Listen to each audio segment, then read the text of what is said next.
truly doing the invocation and the pledge of allegiance. Let's bow our head, please. Heavenly Father, we ask for your leadership and guidance in developing and formulating policy that would provide our students with path and option to succeed in life. Please give us the wisdom and knowledge to inspire all of our students and the determination to provide an atmosphere for them to continue to dream in their pursuit of excellence. We pray in your name. Amen.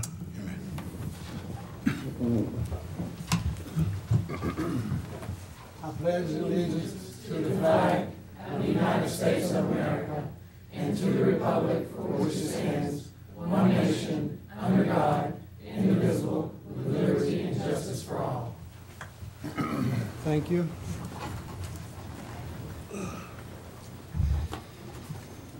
We don't have any special recognition tonight, but we have some public participation. And Ms. Baker, would you read the guidelines, please? Sure. Public participation is the time that the board has set aside to encourage you as members of our community to voice your opinion on any matter, either included on or excluded from the printed agenda. A maximum time of 5 minutes will be allotted to a single individual or a single topic based on the number of requests. Complaints against any employee of the school system will not be heard unless the complaint has been submitted in writing to the superintendent at least 7 days prior to the board meeting. If unresolved, any personal complaints about school personnel must be put in writing for the board to review in executive session. Personal attacks against any member of the board will not be tolerated. Once the time for public participation has passed, discussion of topics will be restricted to board members only. Thank you in advance for complying with this request. And Mr. Chairman, we have 3 people who are on public participation tonight. Denise Gates, Louis Perrott, and excuse me if I'm mispronouncing your name, and Logan Bistek. Mrs. Gates.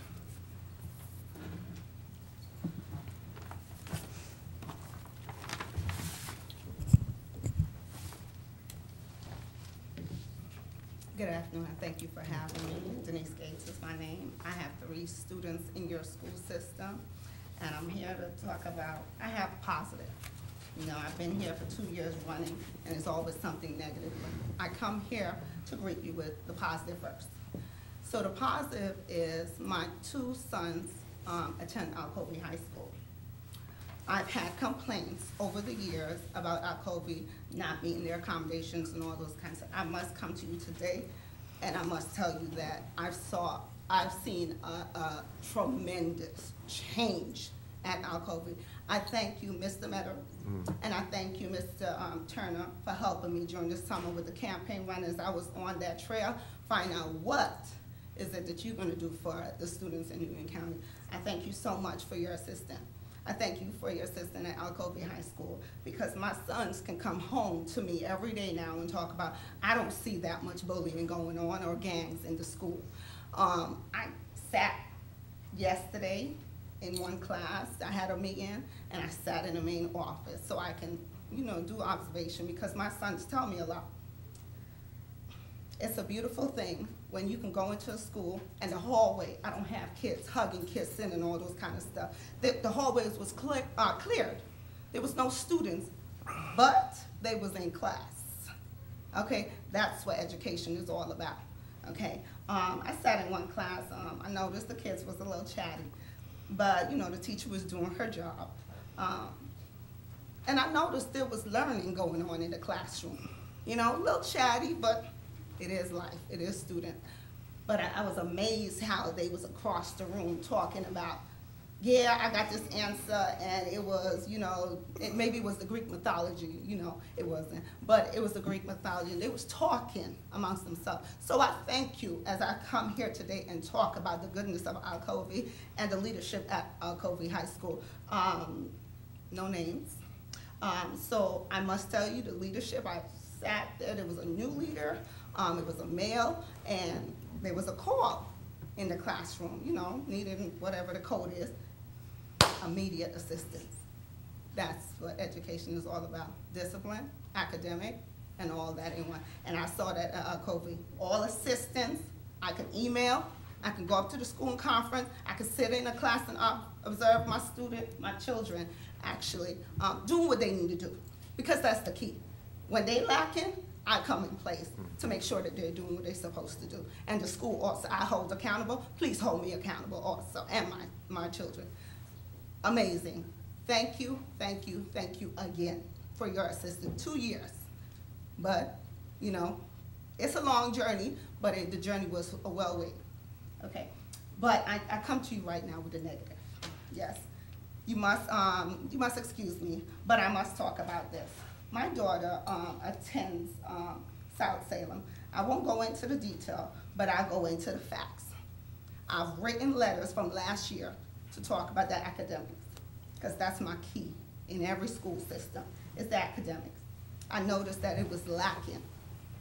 So we developed a plan. The teacher said my daughter needed an assistant. It was lacking. Okay, that's fine. I developed a plan. My aunt has custody of my daughter.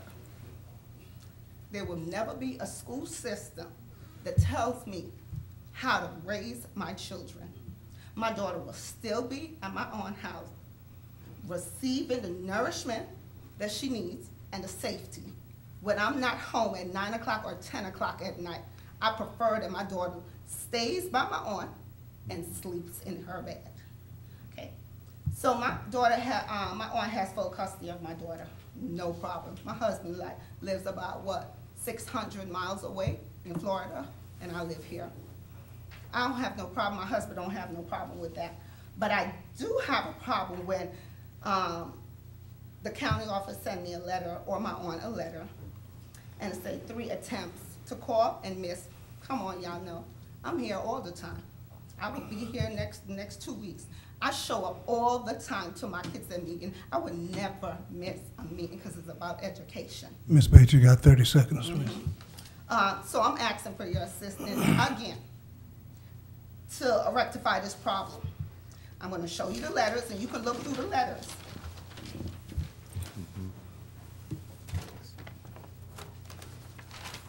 So when the school system breaks down, the county office breaks down, I need to come to the board.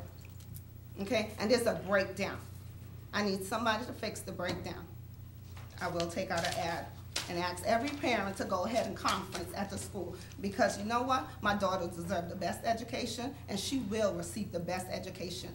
And if she needs some sort of assistance, I expect the school system to give her some sort of assistance, especially when I have a therapist, a psychiatrist, and she's on meds. Thank you. Thank you. I wanted to ask you a question, but I don't want to mention any names out of confidentiality, but you and I had communicated several times last week. Did the last communication where I advised you that I was advised that there would be a visit by Monday, meaning by yesterday, did that happen? No, we called. I told my aunt to inform the person that my aunt would not speak unless I am present. So she's supposed to do a visit. That visit did not happen as yet, but the county office is where the breakdown happened, whereas we were supposed to have a meeting for the comment to see if she was eligible, not the school system. So, you know, I don't understand, but no principal will ever have the right to tell me how to raise my child. Okay. Thank you. You need these back, don't you? I just need one. You can keep the last copy. Oh, okay, okay. You want the original? Okay. All right. Thank you. Thank you. Mr. Pratt, please.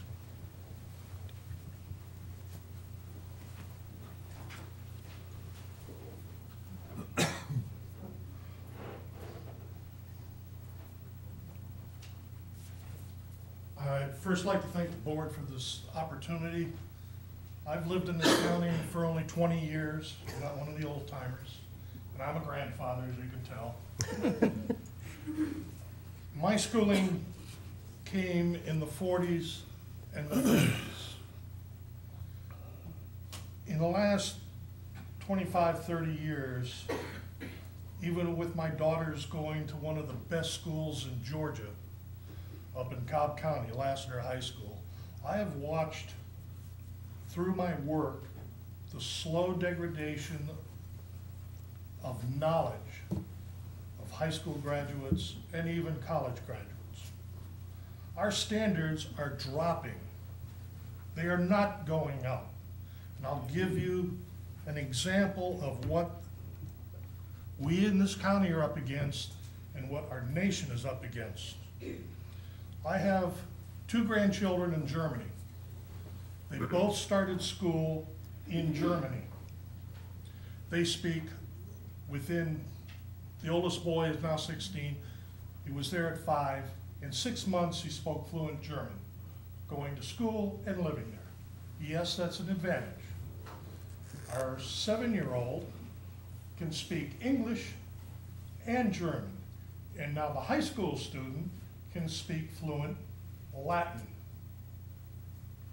They have, from grade 1, 4 hours of mandatory homework a night, every night. None of this, Johnny's got to go out and play. It's homework first, and if the kids don't get the homework done, they get an F. No questions asked, no argument, and guess who gets called? Mom and Dad, not the kid. They get in trouble. So what I am trying to get across is, and it's very difficult for the board to be able to do this, I know that. Why can't Newton County lead the state? Start raising the standards for our kids. I just went to a job fair and I was appalled, absolutely appalled at the lack of proper English, the lack of poor writing ability, the inability to talk to people.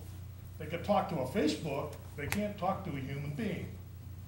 We, as the seniors, we have to lead the way for y'all. And we have to advise you what we went through.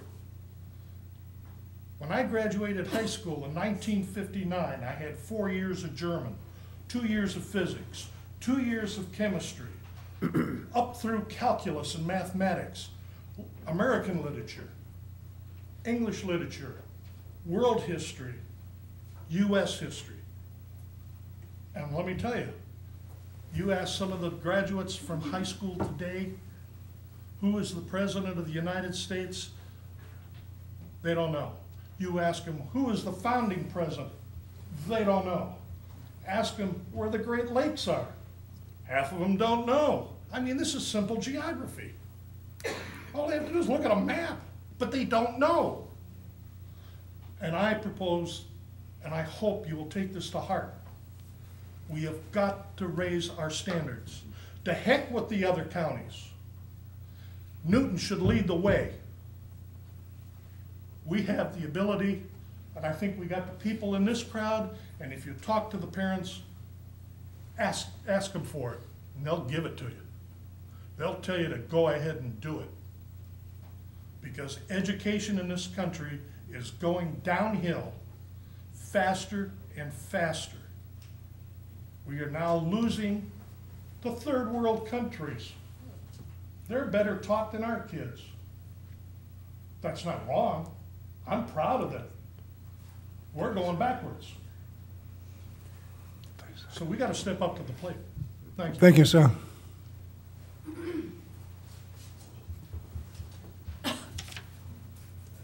Mr. Big Star.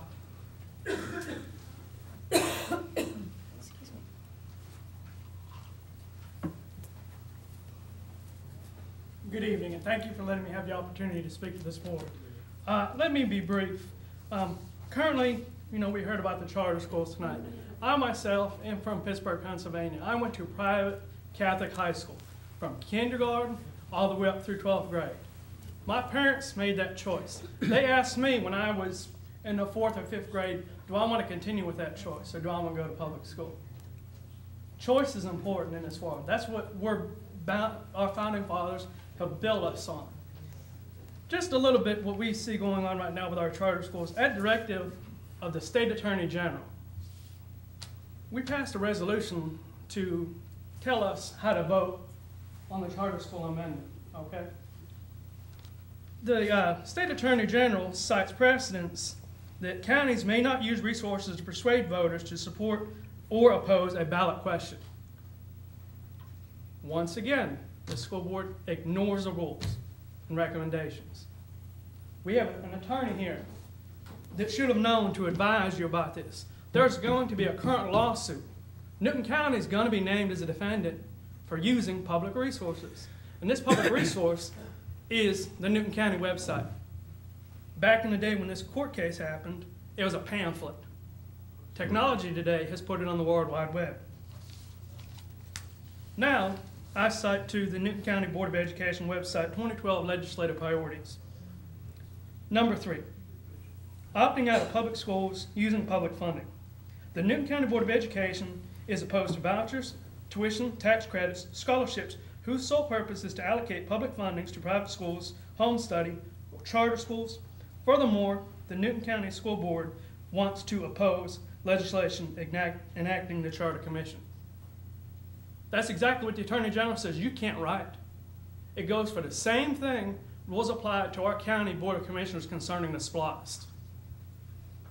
But it seems the rules don't apply here. Now, if you take a look at the 3,000 students that withdrew, I understand, Mr. Turner, statistics can be skewed any way you want. 292 dropouts. Majority of them are coming from one high school. I'm not going to tell you what high school that is. But those are souls that are this close that we need to save. Okay? Now, Mr. Turner, I don't know if you've heard of the Pew Research Foundation. They statistically have shown it's an average of $9,000 cost per student, which I'm sure most people would agree across the United States. Say you take 290 dropouts. That's $2.7 million, burnt and gone. These people came before you for the charter school. They were chastised because of their financial. Newton County doesn't have a great financial backing. You lost $8 million. You're not building schools that want to educate students. You're building fortresses. The cost of these schools keeps going up and going up and going up, and we see the graduation rates going down and down and down. Now, it was a long time since you guys went to college. I graduated from Indiana University of Pennsylvania and currently seeking my MBA. I know how hard and competitive it is to get public grants, scholarships. That comes with academic achievement. And as it gets harder to gain the Hope Grant, other grants through Department of Ed, Pell Grants, they keep declining. And we're letting these kids, just skate by and say, you know what, Johnny, you did good. You showed up 3/4 of the time. It's time that this board gets serious to answer. Excuse me, you have 30 seconds. I encourage the school board to amend the resolution that it passed as it's being illegal. And I also would ask the school board to hold off on this decision on a charter school till after the election and a referendum can be decided. At the present time, the school board may not be the body that needs to govern this. Thank you. Thank you. Can I ask him a question? You can. I have a question, Mr. I'm sorry, go ahead. Is it okay? Yeah, go ahead. I have a question, Mr. Bistuck. You were speaking about CCA and being chastised about their financial. I know they have some people here. I don't think did I chastise you guys? I just asked. I was saying you were making light of their financial data, which, just say they've had 3 years to collect it. I don't think 3 years is, a fair way to make a judgment. They've been in operation for 5 years. Yeah, and the data wasn't available for the first year. But just for clarity, part of my responsibility as a Board of Education member is to ask questions that relate to fiscal responsibility of the school system. So I think that was a fair question that I asked. And if they felt chastised, I apologize, but they're shaking their head no. But, I mean, that was just a question that I asked. That's part of my responsibility. I have to be accountable to the people who have elected me, to the people that support me.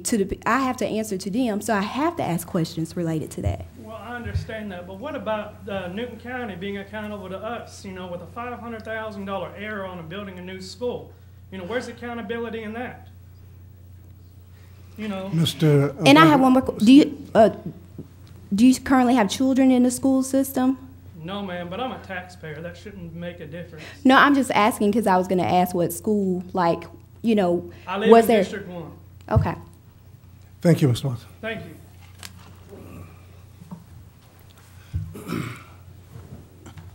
Next item is that I need an approval for the agenda.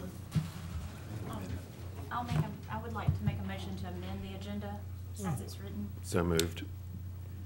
Okay, we're gonna move the agenda, and we're going to change, I want to change Mr. Campbell's issue, move it to the top. all in favor, be known by aye. Aye. Aye. Okay, ayes have it. Mr. Campbell. Thank you very much. In your package, you have the settlement agreement proposed by the Water and Sewer Authority and the Newton County Board of Education to end this dispute, which has been going on for 13 months over tap fees out at the new high school. It's a compromise figure, but we reached an agreement that we will get a $36,000 credit against water and sewer usage at the new high school. It will resolve all issues, and we can put it behind us and move on. And I strongly recommend that you adopt this settlement agreement. Thank you, Mr. Campbell. All in favor of accepting the recommendation presented? May I have a motion, please? Sorry, a motion to accept the recommendation and a second? So moved. Second. All in favor? Aye. Opposed, same sign? Ayes have it.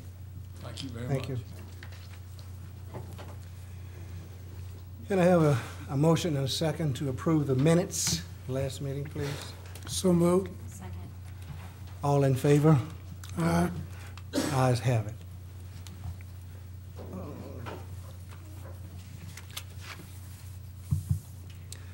Now we'll move on to the superintendent's report. Operations. Dr. Carpenter. Yes, sir, Mr. Chairman. We'll begin with our financial report. It's pretty brief this month. The board's financial report for the month ending September 30th, 2012 reflects 25% of the fiscal year complete. Doesn't seem like we've been here that long.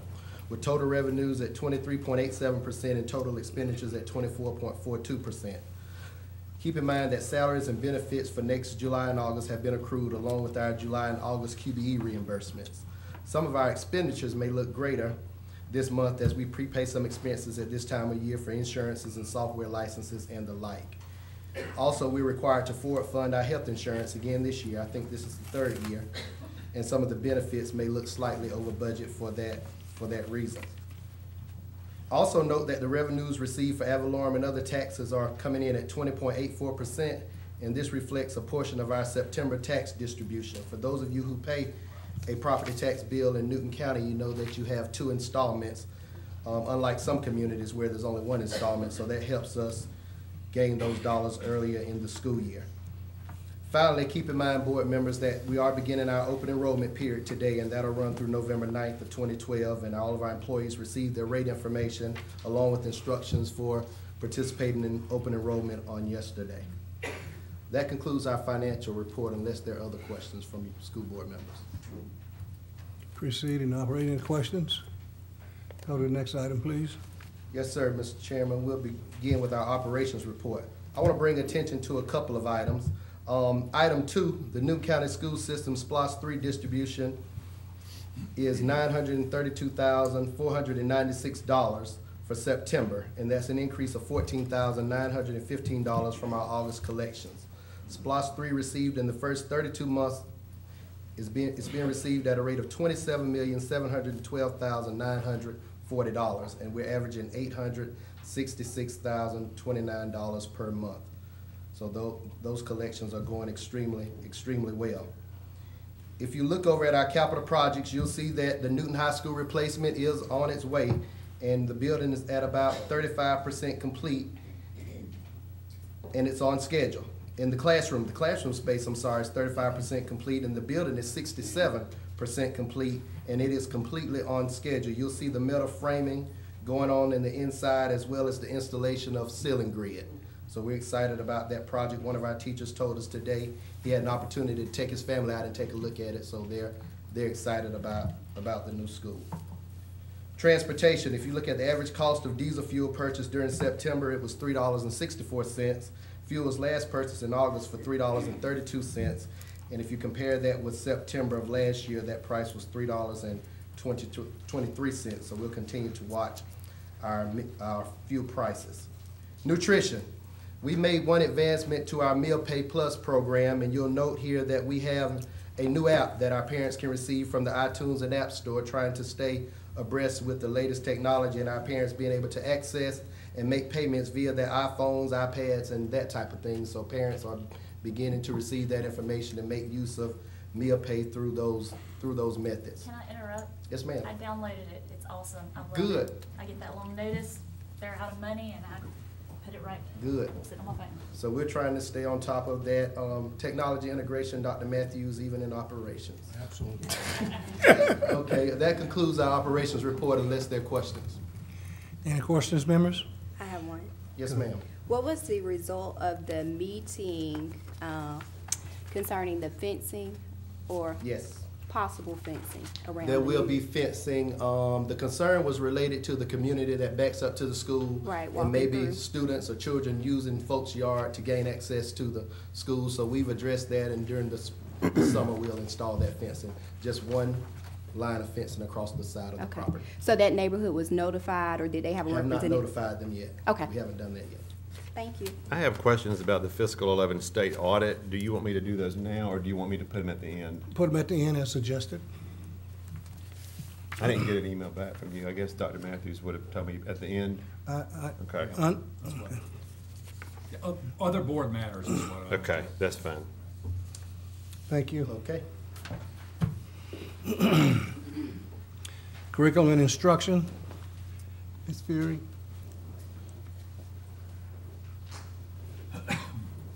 Good evening. Mr. Good Chairman, evening. members of the board, Dr. Matthews. Curriculum and instruction report, item number 1. Mr. Peck and Ms. Stewart have been working with elementary grade level representatives to plan the CCGPS ELA Unit 2. The Learning Focused School Framework was used to plan acquisition lessons that incorporate high-impact research-based teaching strategies. Item 3. The elementary content specialists have been working with their content leaders and coordinators at each grade level to develop a list of resources all teachers can use as they implement and supplement the curriculum in all subject areas. Secondary content specialists met with content leaders and professional learning communities designed to review best practices related to their curriculum and add resource information to the curriculum maps where applicable. And during the early release today, which was September 21st, the Learning Focused Schools and Keys to Quality teacher leaders presented the first step in developing an acquisition lesson, the Know, Understand, and Do, or what we affectionately call the CUD. Developing a Know, Understand, and Do graphic organizers assists teachers with the critical analysis necessary to determine what is required of the Common Core Georgia performance standards. And Ms. Baker, you asked us at our last meeting for a rundown of where we were with implementation, and so we had planned a presentation for this meeting, but due to the other presentations, we moved it to the next, the regular meeting. So you'll have a flow chart, so to speak, of what we've done to this point. Okay, thank you. Number 8, something very noteworthy. Newton County was one of only 10 school districts in the state to receive funding for immigrant students. Immigrant students are identified as those who were born out of the United States between the ages of 3 and 21. Immigrant students do not have to receive ELL services. In fact, most of them do not. And so Kathy Hatchett, who is our ELL lead teacher, has worked with our registrars and teachers to identify immigrant students and enter their data into Infinite Campus, which means that we have been able to generate more FTE dollars. And so we continue in those efforts to try to capture that data. It's not an easy task to do. Number 10, school social workers meet with staff at all schools at least once per month to address student attendance. Social workers meet with students who have excessive, unexcused absences and also contact parents to address truancy. Jerry G., who is our attendance officer, has been assigned to work with our elementary schools. George Hutchinson, one of our school social workers, has been assigned to work with all of our middle schools, and Yvette Zelensky, school social worker, has been assigned to work with all high schools, Challenge Charter, and Ombudsman. Indian Creek, item number 11, Indian Creek Middle School's technology renovations are complete. The school is now connecting to the board office at 10 gigabyte bandwidth and has a wireless network for the first time. Work on Oak Hills renovations have begun and should be completed around the middle of October, and Mansfield is next in line for technology renovation. As you are well aware, we are beginning and have been working with our teachers and administrators with the CCRPI, the new accountability tool, and Dr. Sheila Thomas conducted professional learning specifically addressing the CCRPI at Cousins Middle School. And she was able to work with them to address the accountability system and how it directly aligns to their data and what sorts of things they need to do in order to be on track to glean the best report that they can based on their current statistics. Newton College and Career Academy, item number 19, is a very busy place. They've hosted several school systems and agency tours during the months of August and September. We visited with Bartow, Randolph, Colquitt, Madison, Morgan County's Southern Regional Education Board, the SREB, and the Facilities Unit of the Georgia Department of Education. The school systems that are visiting are in the process of discussing and or applying for the Georgia Career Academy Project grant. In addition, NCCA has hosted multiple industry tours, including Standridge Color Corporation, Toyota, Hill Phoenix, Golden State Foods, McNaughton McKay, Covington Newton Chamber of Commerce, Newton 911 Center, Covington News, and Industrial Mechanic Contractors Investar. And in an effort to do that, we are trying to build positive relationships with business and industry, and there are some discussions about how we can kind of work together to support them while they support us as well. We've been real busy, so I'm going on here. Item number 22. In 2011, the Newton College and Career Academy received a $10,000 grant to support their efforts to become a Ford Next Generation Learning Community. The grant was made possible by funds raised by Lieutenant Governor Casey Cagle to support the college and career academies. And the next couple of items specifically address that organizational network has begun, and they're having they had their first meeting on September 13th. And finally, item number 25, if you'll recall, at our last meeting, we made reference to Newton High School presenting at the STAGE conference, which is a conference where we look closely at interventions and things that we can do to support students.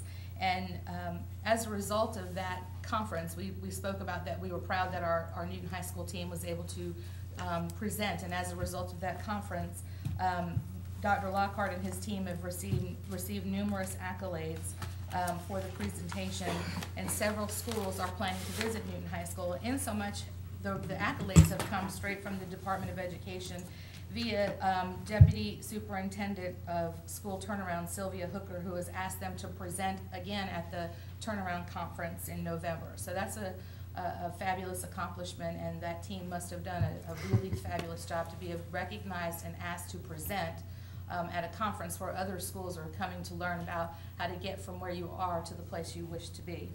On that note, item number 27, the Newton High School has also recently reactivated their academic team, and they traveled to Marist High School on September 14th, and they competed in their first tournament this year. They placed first in the novice category for their varsity team, and the JV team placed fourth overall in the division. Newton competed with 35 other teams, so you'll see the picture of the team there, so we're really proud of their work as well. Any questions? No questions, but Ms. Ferry, I believe in the coming week, next week's school board member, we'll have some of our students who are responsible for this achievement here to recognize. So board members, I know you'll look forward to that. Thank you. Item A, Dr. Shattuck, on the curriculum instructions.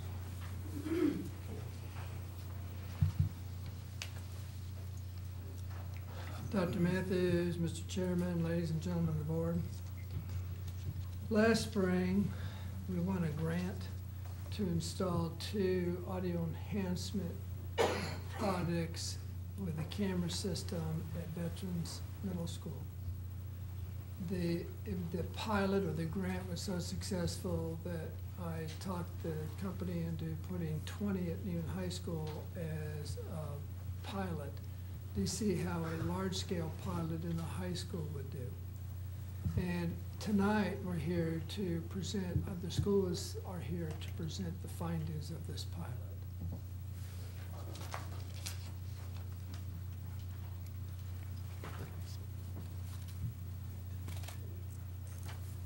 You can follow along to see who's presenting.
Audio Enhancement is the name of the company that makes these products. And their original product was a classroom audio system that they called Audio Enhancement. Since then, they've created 2 other projects. One is called Safe System, and the other one is called ViewPath. And I'm going to go over very briefly those 3 systems so you understand when the presenters get up here from the schools exactly what they're talking about. And then I'll sort of follow up at the end and conclude the presentation for today.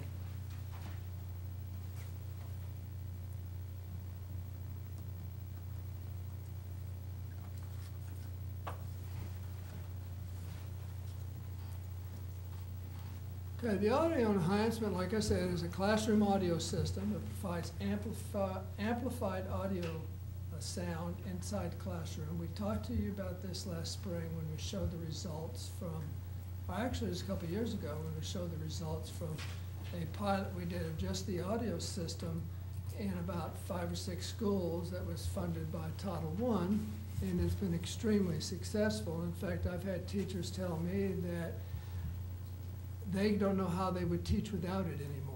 That they would give up every other technology except the audio system because of the effectiveness in the classroom of having that audio system and the students paying attention.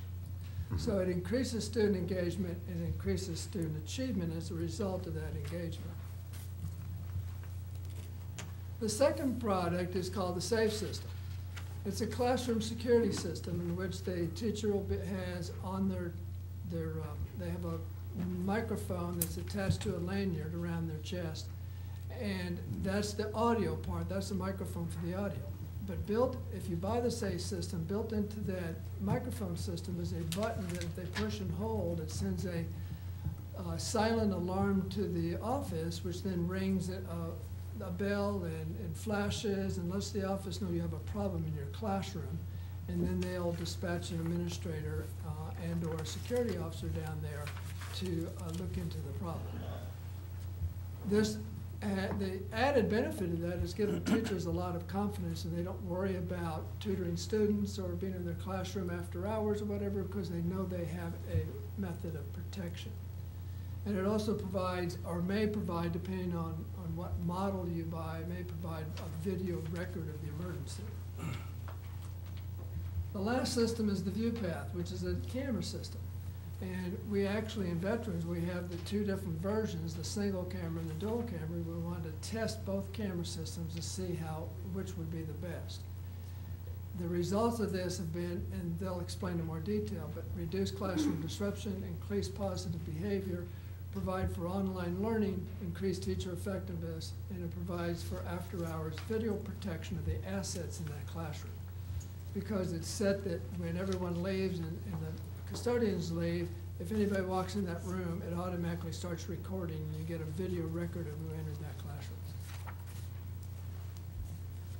The first school to present is Veterans, and Mr. Peak, the principal of Veterans, is going to do the initial presentation. Mr. Peak.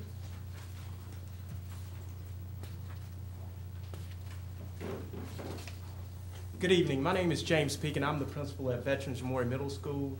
And we were fortunate enough to be able to pilot two segments of, or two systems of ViewPath.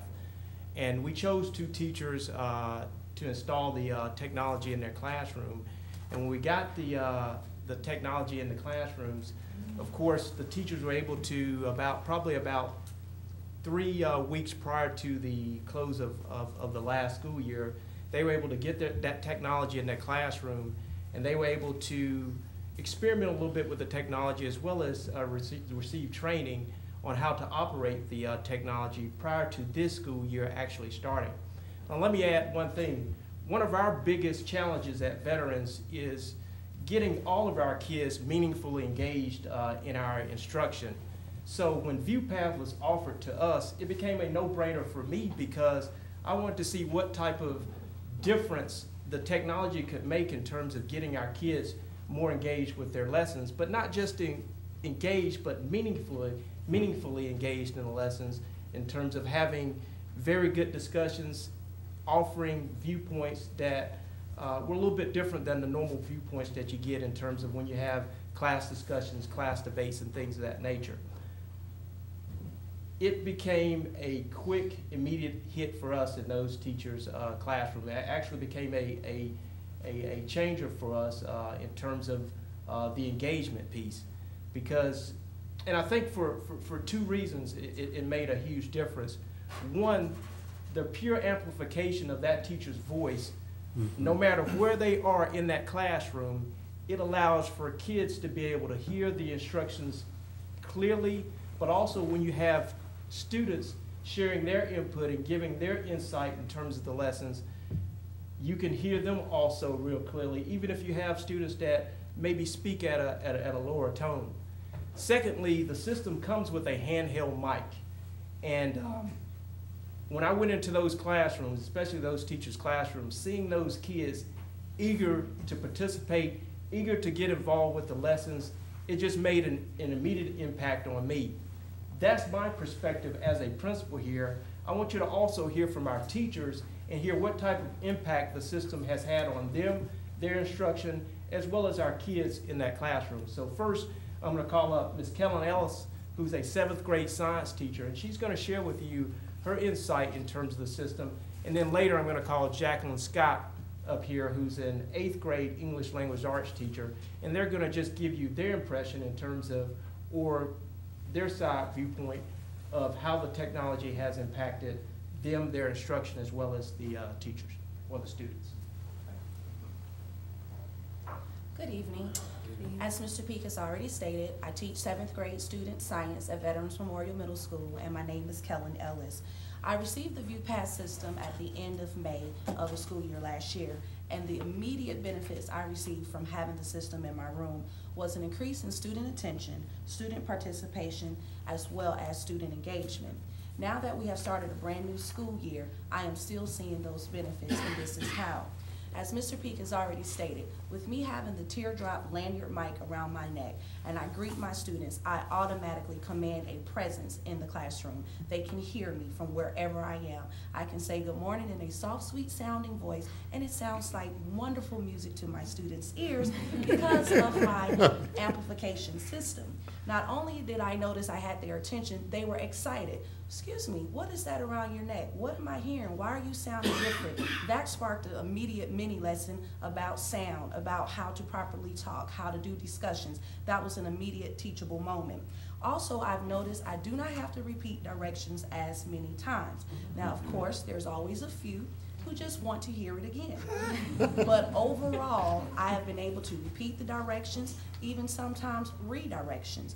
Before, if you had a student that may have been off task and you had to call their name, they were already a little unfocused, so you had to project. That could sound like yelling. They could, have a defense. But when I have my wonderful mic, I can just say their name in my normal tone, and immediately I have their attention, they're back redirected. I also can give positive reinforcement. As I'm walking around, as Mr. Peak said, wherever I am in that classroom, with me having a speaker system, they can hear me. And I can say, good job, Susie, good job, Johnny. And nobody is feeling like, oh my God, why did she call my name? Because I'm able to say it in my calm voice, but they're all able to hear me. I do have large classes or larger classes this year, and I also work with a co-teacher. We use the mic back and forth, and as we are redirecting, as we're walking around monitoring the room, if I notice several of the same students asking the same questions individually, I can stop right then and there, use my mic at whatever area of the room I'm in, and all students are able to hear me. Student participation. With Mr. Peak saying we have a handheld mic, students want to talk. They want to get on this mic. It's almost like the room is now a stage. They're not afraid to give their answers sometimes. They may not be correct, but the fact that they were able to voice their opinion, they feel some ownership in the classroom. I've also noticed sometimes I have low-speaking students, and if you continue to ask them, what did you say, baby? I didn't hear you. Could you repeat? They could get frustrated and say, never mind, don't worry about it. Don't call on me. But now when I have the mic, even my low-speaking students, we can hear what you have to say, and they have great input. Not only can I hear it, but the other students can hear it and benefit from it. And my last testimony is I have a student who has to have a hearing aid, and she works with her own amplification system. Sometimes that system is not properly working. However, when she is in my classroom and I use my mic every day, whether that system is on or not, she's going to hear my instructions. I've noticed that she's been able to do well on her assessments, well on her projects. She's not hearing or not hearing things that I'm saying because I always have my amplification system on, and she's able to hear instruction. When my students are listening to me, I notice that they are engaged by the questions that they ask and by the products that I'm receiving based on the learning experience. So the three benefits that I had, if I just had to wrap it up in a sentence, I've received student attention, increased student participation, as well as my student who has hearing aid issues. She's been able to be a part of the classroom without being singled out, having that monitoring system. Thank you.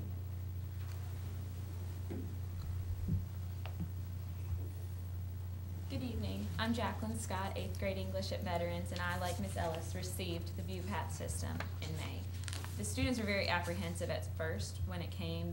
There's a camera in the room and microphone, so we had fun with it. They made rap videos and got so excited they wanted me to email them to them. They wanted me to send them to their parents, and it became fun for them. But aside from the fun element, I saw a huge change in their attention. My redirection was so much less, and the repetition of directions had almost gone away. Classroom management-wise, I've used it as a speaking tool. So often they're fighting to get their words in. They now know they can't speak unless they're holding the student mic. They're still eager to say it, but they're now waiting patiently. They're now raising their hand, wanting the mic to come, because they want their time on the stage. They want their time to be heard. With reading, I've recorded students reading with the mic. Some have been on camera, some didn't want to be. And I played it back for them individually. They were able to hear their fluency, to hear their gaps. They noticed, oh, I keep saying every time I'm confused. Several of them noticed they don't read punctuation, and that takes away from the meaning. Me telling them that doesn't have the same effect as them hearing themselves. I've also recorded presentations and debates, and again, they get so proud. They want me to email their mom and their father, send it to them so they can display their work more than just in my classroom, more than just for the kids that were there and myself. They've become much more proud of it. They're giving more effort towards it. And finally, I've seen a huge change in behavior. It just manners. They know that camera is on every day, all day. They know that if something should happen, I'll play it at a parent conference. And luckily, I've never had to Good do for that. you. But it's a safeguard for me. Should there be an issue, it's not, well, my child said this. It's, This is what happened. This was the disruption. And with that, I've had none. I've had none of those issues. Also, I encourage them to speak as properly as they can, and I've noticed they are correcting themselves, or they're correcting their peers, and they're doing it very calmly and quietly because they don't want it caught on camera. They don't want to be, they want everything they do to be proper, and they're very proud of it. It's been a huge benefit. The kids love it. They are happy about it, and when my mic wasn't working one day, they were very upset. They were very upset. I've had students telling me, I don't feel like I'm being yelled at in the classroom, where I may have to raise my voice simply to be heard in the back. I'm now able to speak at that same level, and they're excited about it. Thank you. Thank you. I asked the veterans to focus primarily on the audio part, but they did bring in some others like the camera system. Now, the next school is going to present is Newton High School. So Dr. Lockhart, would you like to lead that off, please? Sure will. Ladies and gentlemen of the board, Dr. Matthews, good evening. We are very happy to be here with you this evening, and we are now going to share with you our experience with ViewPath, with audio enhancement, and with the SAFE system. I'm proud to say that I have many of my faculty members here, and they're going to give you firsthand experience and their whole belief system behind this project. So with that being said, I'm going to turn it over to Mr. Wells. Enjoy the show. Good evening. My name is Laramie Wells. I am a Math 4 teacher. I'm proud to also say I am a Newton High School graduate. We put together something. We're really just continuing on what's been said by Dr. Shattuck and the veteran teachers.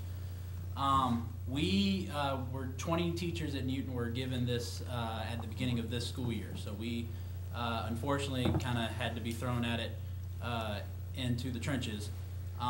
But we've been able to use it to the best of our ability in the 2.5 months that we've had it.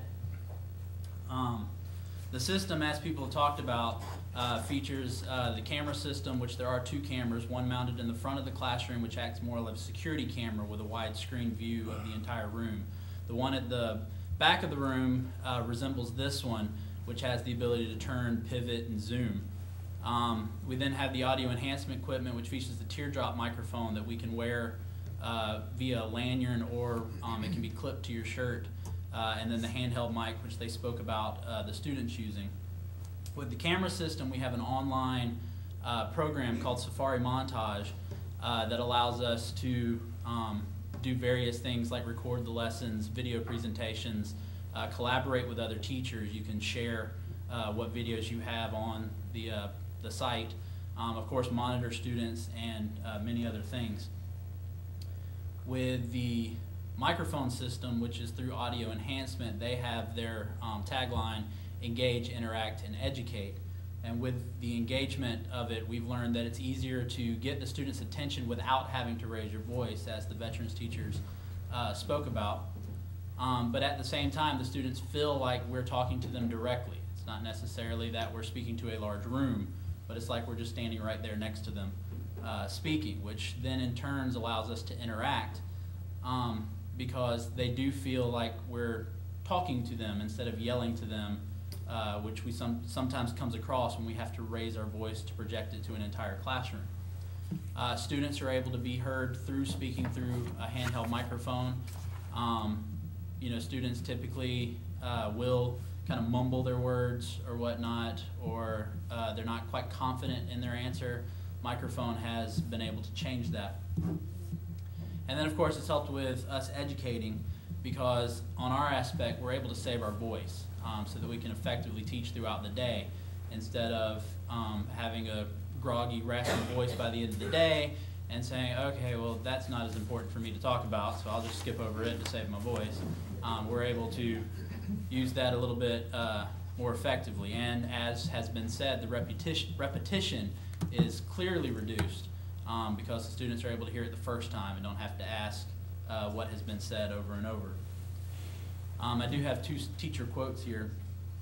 Miss Ammon is one of our foreign language teachers. The audio system is extremely beneficial in teaching foreign language. A major component in foreign language learning is listening. And then Ms. Shields, who is here and will speak shortly, the students do have more confidence in their answers as they use the microphone. I am praying this is going to work.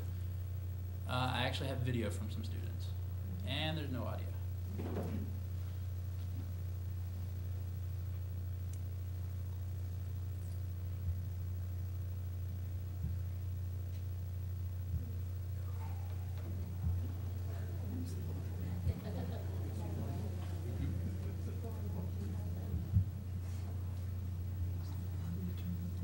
Yeah, change itself first.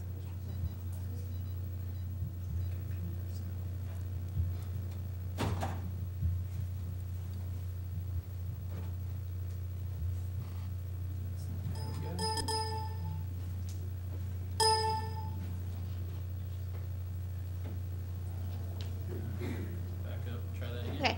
Well, I admire the microphones because with me, I usually sit far in the back so I can actually hear the discussions that different students have when it's during that time, and it's a lot easier for me to comprehend what the teacher is saying. Because you can hear the teacher's voice all over. All throughout the room. Correct. Exactly. Okay. Perfect. Nah, dang, it's kind of loud. Nah, I like it because, like, I gotta look at the camera the whole time. I like it because I get tired of having to hear the teacher, like, strain her voice before we had the microphones, like, she had to, like, yell, and it would get kind of annoying. So now that we got the microphone, the teacher could just talk, like, regular, like, and I have to, yeah. So, I mean, it's helpful, you know. Hi, students that are soft spoken or whatnot, when they have the microphone, it projects their voice more, so they don't have to be as nervous or anything because they have a microphone. That's good. I like that. Okay. I like the surround sound system because this gives teachers more of an excuse to interact with their students instead of like just sitting up there the whole lesson and talking. And I also like it because like the surround sound system is like the equivalent to an HDTV. You like can hear everything, and it's awesome. Just to also let you know that these videos were actually recorded with the ViewPath system as well. But just given the idea of, you know, hearing it from the mouth of the students. But the system has allowed us to have more effective lessons. First off, my initial thought when I saw it was I can use this thing as a document camera. Zoom in on worksheets and books that I may not have readily available electronically to pop on. I'm a math teacher, so being able to use it to demonstrate the usage of a calculator to show what buttons to push on that calculator and so on is there. My hand should come into that frame, I'm hoping. Hey, I could hit play, that helped. There's no audio on that one, but and then models and objects can be displayed. Science teachers, you know, can show a model brain, model heart, and instead of just holding it up for everybody to see, you just put it into the eye of the camera. The camera can be moved and positioned, and as you can see, the zooming is quite detailed. I also work with the after-school program at Newton, and part of that was I helped the students build a rocking chair out of clothespins. And so I zoomed in on me building one, and so they could follow along with me. It also, again, helps us with teacher and peer review. Of course, we can record our lessons, review them later, find out what worked, what didn't, why did it go wrong, what did I do so well.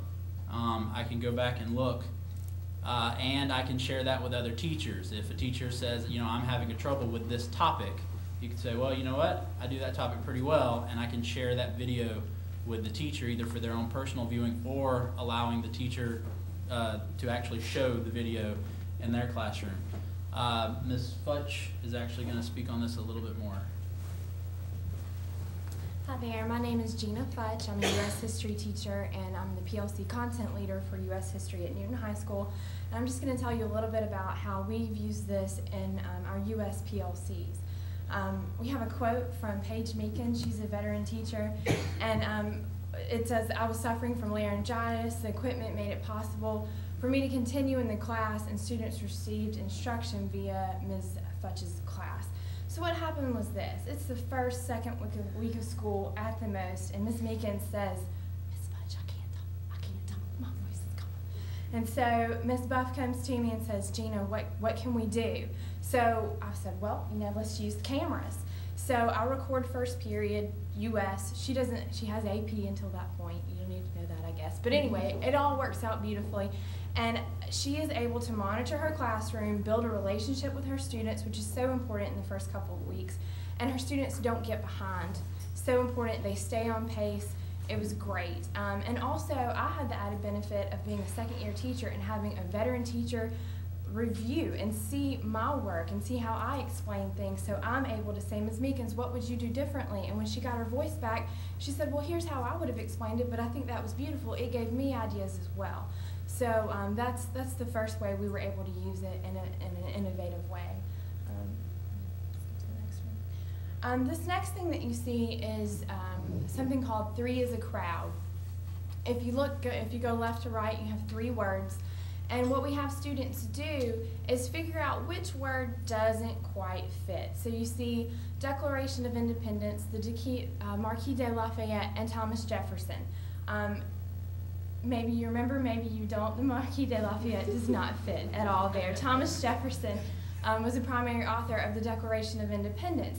Well, we want students to know Declaration of Independence, just, definition in their own words, but we want that understanding part as well. So this is one of our Mulligan strategies. Huge fan of Mulligan and all of those strategies that he has taught us. But we're able to talk about this in PLC and talk about the value of it and see how it works in U.S. history specifically. It's way more effective and teachers are more willing to use it, less nervous about these strategies if they see it in their content area. So this is something that we talked about in PLC. I recorded myself explaining it. We showed the video, and later on, Ms. Buff is going to touch on this more, but we have video of me explaining this in my classroom, and it's used at a faculty meeting for professional learning about rigor. This next thing that you'll see, it's one of my favorite Mulligan strategies. It's called spin the wheel. So students love it because they get to play with these die, and they have vocabulary words. But what they have to do is roll the die. If it lands on a 2, it's lights, camera, action. They have to act out maybe Sons of Liberty or Boston Tea Party, or maybe they get a 1, so hear you. They have to provide clues.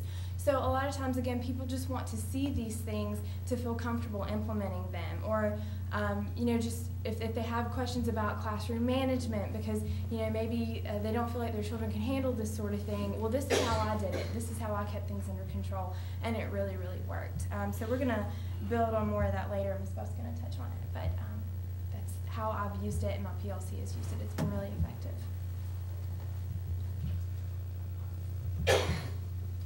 We then just like teachers can review, this also allows students the ability to review, because the lessons that we record can be uploaded to the web for students to rewatch, review, and students who are absent, if you're posting the videos, they can go on to any of the sites that the school uses, My Big Campus, Edmodo, eLearn. The teacher has posted the video on there. Student can go and watch it. They haven't missed a day of school. And I actually have a video. Presentations can be shown from class to class for peer commentary. I'm going to hit that real quick and then show you the video. Our drama teacher, who couldn't be here tonight, she has the video system. And she was telling me about a student who is still has a little stage fright, still kind of a little unsure about performing in front of the class. So what she does is has the student come in either before or after school, and the student performs their monologue to the camera. Then the next day, they play the video for the rest of the class so that the class can give their feedback and their own personal commentary. Going back to the students who were absent, Ms. Mills had a student. All right, my name is Noah Hood. I'm a 9th grade student here in Ms. Mills' English Language Arts class over at Newton High School. I really feel like the audio enhancement system really does help students who may be absent, they can't visualize what actually happened, and that can really set a student back on their classwork information, cause them to get lower scores that they don't deserve just because they missed a day. That's why I feel extremely fortunate that I have this system. A few weeks ago, I was absent for having to go to the doctor, and I had missed an extremely important day that I really just shouldn't have. But Miss Mills had actually given me the video for this. And with this video, I feel like if I didn't have it, I would have failed the assignment she given me because I wouldn't have had the information at all. It would have brought my test score down, then it would have brought my class grade down, and I would have maybe been making a C if that had happened. And I just can't afford to make something like that. But with this, I didn't, so all that was prevented. I feel like this will really help a lot of students.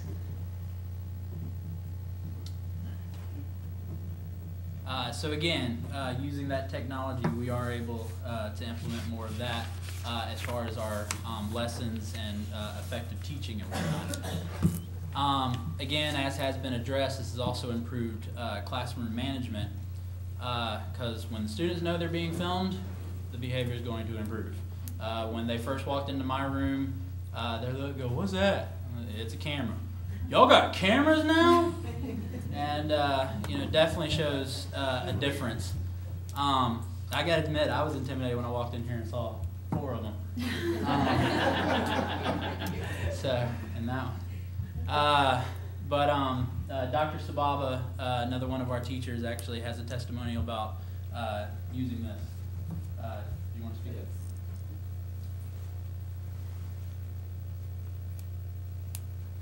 Good evening, members of the board, Dr. Matthews. I've been teaching for more than 25 years now. Believe me, it's for the first time in my life I feel my vocal cords are not stressed. And thank you, the school administration and the county, for providing me this.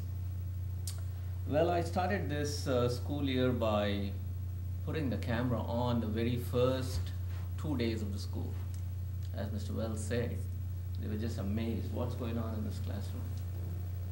And as I teach 9th graders, I think in the very first week, I felt that I really got the control of the class. And I teach 9th grade, and it's a co-taught class with special ed kids. Believe me, the very first week, I got everybody under control. That really helped me.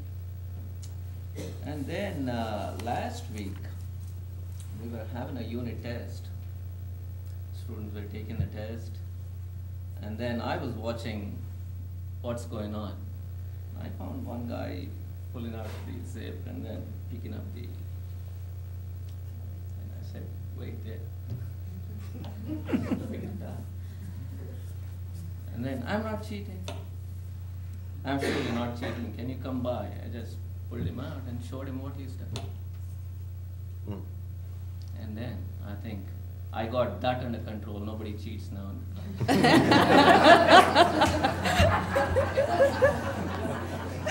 Oh my goodness. Okay. And then last month I had a parent conference. The mom was coming to me by 3:30. And then the student comes to me at 3:15 and says, please, please do not show that video to my mom.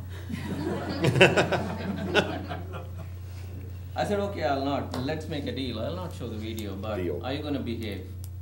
Yes, as you say. And then I got that guy under control. This is really working. So I think this is going to be the future for all our classrooms. I hope everybody deserves one. Thank you. Thanks for giving me an opportunity.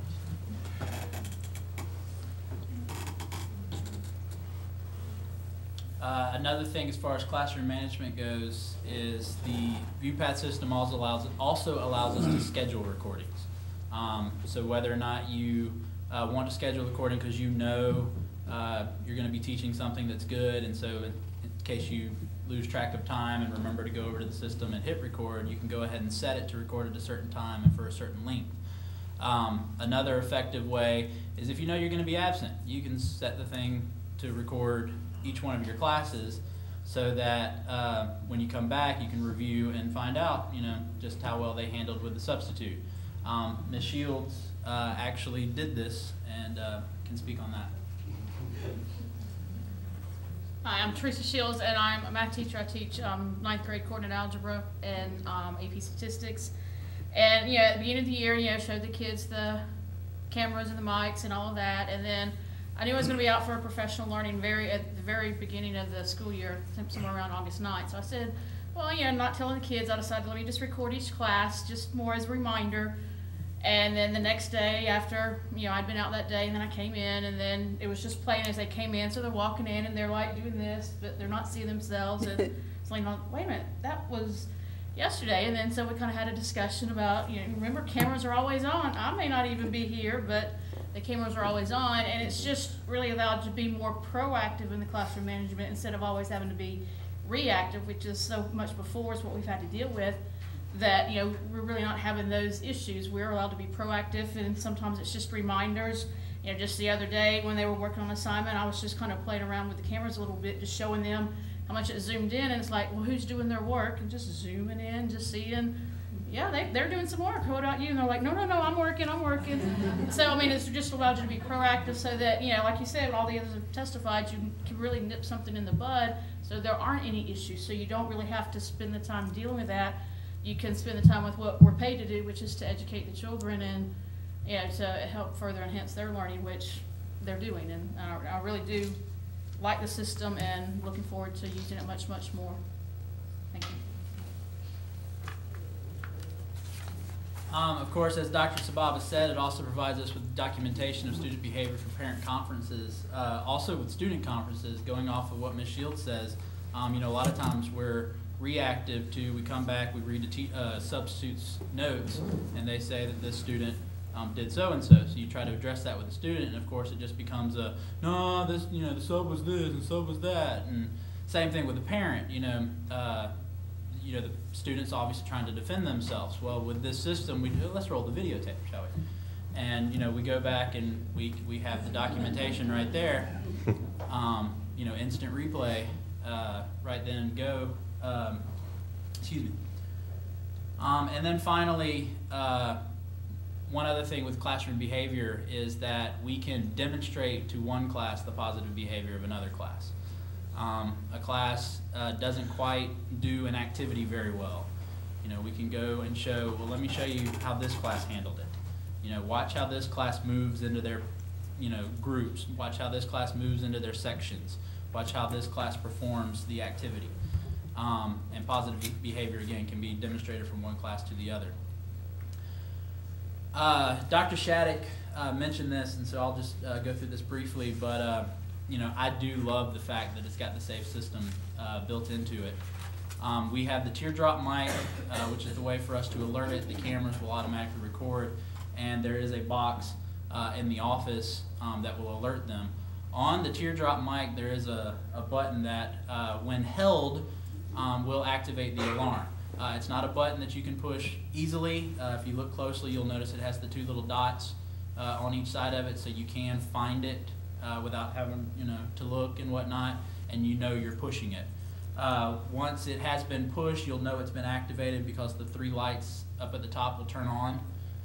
It's subtle, but with you just looking down, you could tell you have activated it. In the office, the alert system, the lights will flash, the alarm will sound, and it will display the location. Now, luckily, we haven't had to use this, but one thing that I do know from the training we've had is that it doesn't matter where we are in the school. It's like a GPS system. So if I'm in the media center and a fight breaks out, or if something happens and I need to set off the alarm, that will indicate that I've set it off from the media center. And then of course if I've set it off from a classroom, it will indicate the classroom. The cameras of course will then start recording so that there is documentation of what has happened. The other thing Dr. Shattuck talked about is the cameras working as a security system, that at night when the building should be empty, they turn into motion censored cameras. I staged this, just to let you know.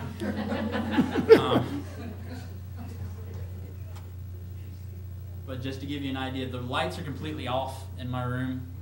Of course, my monitor's on. But I actually had a student enter my room, and just to show you how even in the dark, you can tell a figure walking through the classroom.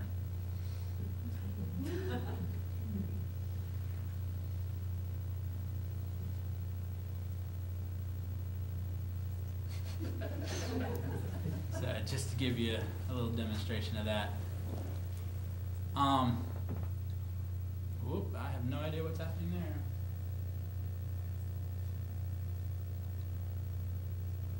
It started all over. Yeah.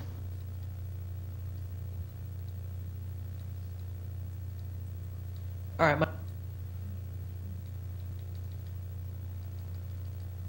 There we go. All right, professional learning, you kind of jumped into that. Ms. Buff is going to speak on this. Good evening, I'm Shannon Buff. I'm the assistant principal for instruction at Newton High School. When I became an administrator this year, I was tasked with professional learning, and it's something that's actually very, very important to me because I haven't been out of the classroom for very long. One thing about professional learning that I could remember very well is that when we would have someone standing in front of us, my question was constantly, how is that relevant to my classroom? How can I do that in my classroom? This tool is actually something that could revolutionize professional learning in Newton County. The first thing is just talking about our goals for increased student achievement. The students are obviously more engaged. I have been in all of the classrooms at this point in Newton High School at some point. The kids that are in these 20 classrooms are more engaged. They are better behaved than the students that in the other classrooms, and it's because of this system. That's the only thing we can attribute it to. The other thing is effective teaching. We've been able to use this to show both good and bad instances. The teachers have been more than willing to share when something doesn't work as well as when it does work, and that's a very, very powerful tool. It has changed the way we do professional learning in that now the professional learning has been turned over to the teachers. I talk to the teachers prior to the professional learning experiences that we have, and I share the topics, and they give me the video, and they get up and they talk about it. I'm going to give you an example of some professional learning that we're going to be using in this next faculty meeting on Wednesday, and we've used other examples like this as well.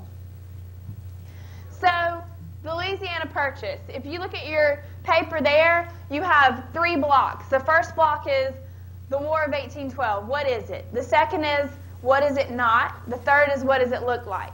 So, we're going to practice with a different topic. Are you ready? Okay, so let's see the Louisiana Purchase. The Louisiana Purchase is what? I want you to pair and share. So I want you to tell your neighbor, what is the Louisiana Purchase? Describe it, okay? Turn to your neighbor and do that. All right, I heard some good answers. I heard some good description. So the Louisiana Purchase is when who? It was Thomas Jefferson buys what? So the reason I asked Mr. Wells to pause this is a strategy that we all learn in the Dan Mulligan workshops. And one thing that we noticed that the teachers were struggling with implementing this was explaining what something is not. You can have students tell you all day what something is, but it's very difficult and it's much more rigorous when you have to have them explain what something isn't. And so this was a way for me to show the teachers exactly how it can be done in a real life classroom without me ever having to get up and explain it. And it's a much more powerful tool when they see it coming from their peers. I want you to talk to your neighbor now about what the Louisiana Purchase isn't. This is what people might struggle with sometimes because it seems so. Talk to your neighbors about it, okay? What is the Louisiana Purchase not an example of? How's it going? What is the Louisiana Purchase not an example of? It's not going to war to get what you want, right? Okay, so now we need, what do you think you're going to do here? Are you going to write words or we're going to draw something, right? So what could be a picture? I'm not really going to draw. A big what? A big spot. What is that going to represent? Oh, it'll be like on a map, so it's the land that the United States just gained. So maybe something that's how many times bigger than what it used to be? 2, doubled in size. So you get how this works, what it is, what it isn't, what it looks like. So now I want you to do that for the War of 1812, and you can pair up with somebody and work on this together, okay? So after my last professional learning session, which was a few weeks ago, I had a teacher come up to me and she said, these strategies are much more useful when we see them at work in our subject matter. And I would ask for you to think about that when you're considering if we're going to purchase these for the rest of our schools.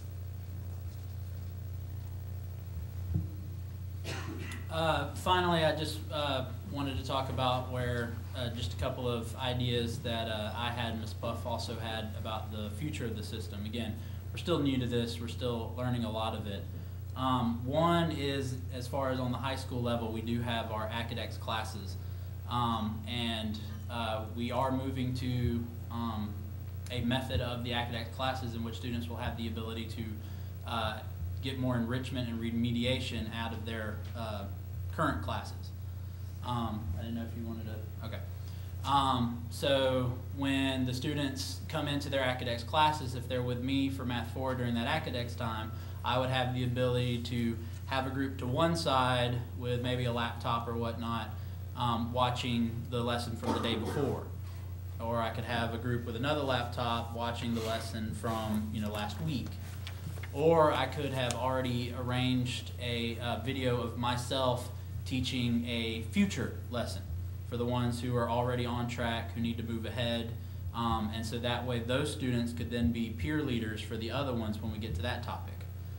Same thing with remediation. If I know a topic's coming up that is going to utilize a past lesson, I can have the students watch the past lesson in order to have that background knowledge for when I move on to the next lesson. Finally, me as a technology guy, I'm real big into the idea of the flipped classroom. Dr. Shattuck and Adam Fayal, I know, are behind this, and I am as well, although I know it's going to take a lot of planning, and I know this video system can help a lot. The idea of the flipped classroom is where students are actually learning the lessons at home and then coming into the building to then work on the lessons, to get in that rigor, to get in that relationships among the students and the teacher. So instead of me having to stand up teaching for 25 of the 50 minutes, I now can spend more time going from student to student, from group to group, from person to person, and actually working with them. All right, what did you get out of that video? What did you have questions about with that video?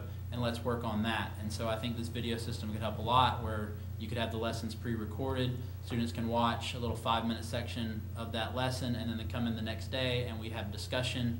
We have more rigor in terms of the content. We have more open-ended questions as far as taking that information and then expanding on it. So that's, again, where I see the system going. But again, we were handed the system in August. Quick training. We did have a few technical issues as far as getting the system up and running, but we're still looking at it, learning it, figuring it out. We all love it, and it's just a matter of what else we can figure out to do with it as we have more time and continue to use it for future. Thank you.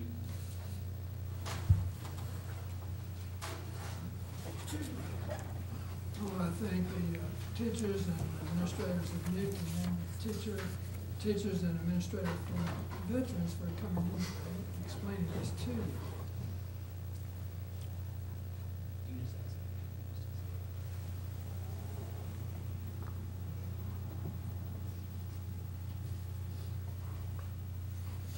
Gary, while you're doing that, and I know Dr. Lockhart and others will identify with this, Mr. Peak as well, in lots of the professional development we've been doing, particularly the work of Dr. Mike Schmoker, he's very clear about teaching increasingly in the future is not going to be a private piece of work.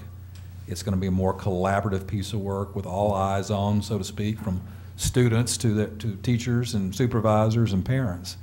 And that being the case, I think this technology that we've seen here tonight is absolutely the future. It is what's going to be happening around the country because teaching is increasingly a very public enterprise. And so there's classroom management possibilities. There is professional learning possibilities.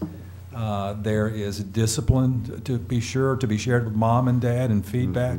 There too, there is when someone comes to a classroom and enters it uninvited and sets up shop in a pejorative, threatening manner to kids and teachers.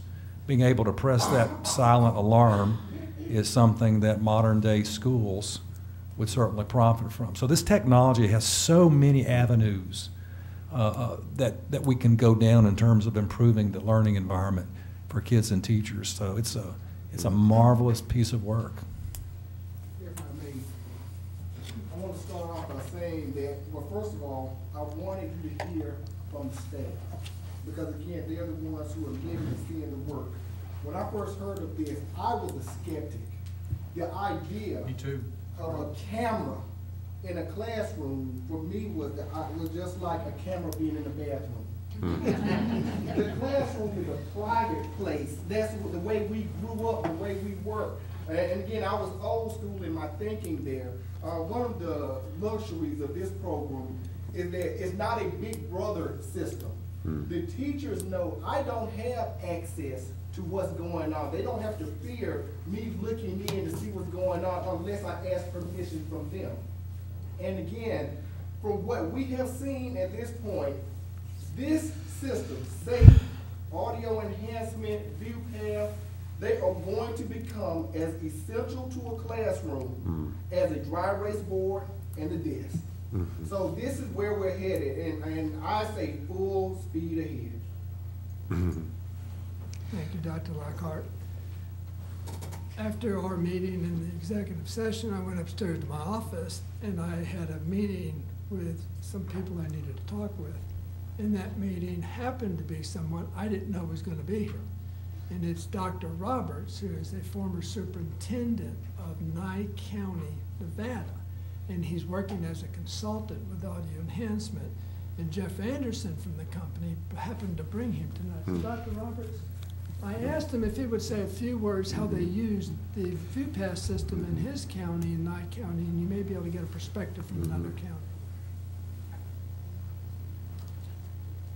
Mr. President, Superintendent, Board of Trustees, my name is Dr. William E. Roberts, Superintendent of Nye County. As of a couple of months ago, I'm now officially retired from that position after a full decade. Lieutenant Colonel, United States Army, retired. Hooah! I want you to know, I was Chief of the Military Science and Instructional Advance at West Point Military Academy. I was a combat pilot in Vietnam in the 101st Airborne Division. I know how long it takes to kill people. And what I want to tell you is, over the last 5 years, I implemented the SAFE system, the view path, and the ability for a teacher to alert administration and sheriff's office or school resource officers that there's an intruder in the classroom, or a student has fallen, or a teacher had a heart attack and needs immediate assistance. It can be there. I had an incident a few months right before I left where a special ed student went on an errant behavioral run in the classroom and was pretty much destroying the activity. Within 38 seconds of the teacher pushing the button, there was an administrator in the classroom. 2 months earlier than that in Wisconsin, there was a shooter that came into a classroom, held the students hostage for nearly 7 hours with 2 handguns, collected all their cell phones. The administrators knew nothing of it, nor did anyone in the school, because there was no way to notify the office. I do believe this is the way of the future. For 5 years, I implemented it in my schools. The entire system has only been in place for about 18 months with all of the professional development activities. And everything they're telling you tonight is true. A superintendent and a school board has 2 primary responsibilities, and that's student safety and student achievement. Everything else is ancillary. It's good to know you have to have transportation, you have to have food service, you have to have all those kinds of things. But if you don't have school safety and student achievement, then you fail in the mission. And the greatest threat to every parent that I know and have known is that when their child leaves in the morning and goes to school, that they won't return at night. And I worried every day as a superintendent have I done everything I could to ensure that that student would come home and be safe. So I didn't plan on coming up or speaking tonight, but I appreciate the opportunity. What would your questions be of someone who has had it and can tell you the truth about it? I think my original question is answered. I actually had an original question about this being compared to active sound with the exception that I know this is more visual, but my question really has been answered now, because I was going to ask how it compared and which one was better, but this sounds like way better because of the visual aspects that this has, the safety features, the curriculum and the instructional enhancement. And Miss Shields was my AP statistics teacher, and we needed this when I was in class. So. But I can tell you, one of the first things that I ask as a superintendent, as you always do, is, okay, what's my return on investment? How much is it going to cost versus what else I can do with how much money I have in the dwindling economy? And Lord knows Nevada is funded nearly the bottom in state funding per student because of the gaming industry. Right. Just recently. But, and they can talk to you about prices and all that, it's not my thing. But what it came down to was, you know, would the board rather see a cost of a really nice computer, another one in every classroom, or this system in every classroom? Because it comes down to about that. We have computers in the classroom. You know, you have to have lights, you have to have heat. Well, how about having to have something where you can hear what's being said? How many schools have this system in it where you pursue? I have the honor of being the superintendent of the largest geographical school district in the contiguous United States, 18,400 square miles, 20 schools and 7 towns. I even had a one-room schoolhouse near a Shoshone Indian reservation named Duckwater. 2 rooms, actually, she had another room. And we put the whole system in there for her as well. So, you know, and we have the system, the basic sound systems, the amplification in every school in every town. The larger schools and my schools that have rooms with the highest threat have the systems, and then expanding out. The best way to do it is when you construct a new school, when you can build in the specs and do it all correctly. But the other schools, and I did that with 2 elementary schools and high school, and now just retrofitted the middle school of like 1,200 students, and then the other schools as we go through it. But it's very, very helpful. Litigation, the savings money of litigation has just been tremendous, because you can do that. You can go, when the student accuses the teacher of abuse, here's the video. Yes or no? Got to go. Any questions? Dr. Owens, do you have one in your office? Are you needing one? A teardrop mic. Excuse me if I can on that. I do want to just put it out there that after seeing this whole process, we really would love to have the system set up in hallways, media centers, cafeterias, because again, Big brother. The safety issue is just very critical for us. So again, the more of this we can have, the better. Well, yeah, I'd love anybody to come out and show you the system in Nevada. But I actually put a panic button between the school board president and myself at the podium. We could use that, Mr. No, a button won't stop me. And actually, Dr. Lockhart, if that were able to be, you know, to take place at some time, that also, with the students' knowledge, would change hallway behavior, I imagine, and lunchroom behavior, which is really neat. Yeah, Dr. Owens wouldn't have to run so many miles a day, because I know when I'm there, she's down halls like Roadrunner. I have one question. To my understanding that some of the classroom training can be recorded, and if a student is in fact absent from that particular class, he or she may have access to that particular instructional period of that hour. That ability is there. It depends on how it's set up Right. in the school and the parents. Right. So my question is, during the class interaction with each other with the students, are those students actually shown in faces? I'm just wondering, have you had any rights violation of juveniles who are videoed and other people have access to viewing it? I have not had any difficulty with that. At the beginning of the year, we present the information to the parents, and if they do not wish to have their students videotaped as part of this classroom, they can opt out, and they won't be a part of it. So then we do what we need to do to make sure that happens. So I guess, Could I address that question? But it's Sure. different by district. We originally put in the first 2 classrooms we put in as veteran, thank you, Dr. Moses. We put 1 camera in, and I went out and looked at it one afternoon, and I wasn't really happy with that setup. And they mentioned something about down in Florida, they got some school districts with two cameras. So we changed one of the classrooms in veterans with 2 cameras so we could compare them sort of side by side sort of thing. My idea is that with a camera in the back of the room, you're recording the teacher giving instruction. And that's what you would put up on the MediaCast or Safari Montage or some sort of digital repository that students can access from home. The camera in the front records the whole classroom, the doorway, etc., but also the students. And that's more of a discipline issue camera because you can actually see what's going on with the individual students. But you wouldn't put that up on but that was, That's a good point. That was, okay. But that was my concern. I strongly recommend that if we do this, we go with the 2 camera system. I think it's a much better approach. Because if you only have that one, and as he mentioned that students can opt out, then you have students who won't be in that class. They want to get out of that. So I think what you're saying there, I think would deal with that particular issue. If you have 2 cameras and that the one of instruction would only be the one that the students or parents would have access to. We do have cameras on buses too, so the notion of cameras on school facilities are issues mute. Right, but they're all, even though with the school buses, they're not acceptable to the public. Accessible to students and parents. Exactly. This one that the students and parents will see will be stored on servers that's accessible from outside, but it uses the camera in the back of the classroom. Right, gotcha. You don't really see the students' faces. Right. So Dr. Shattuck, theoretically, could a student on homebound, not punitive, just sick, maybe out for medical, access, I guess, sort of podcast type things of these lessons in time?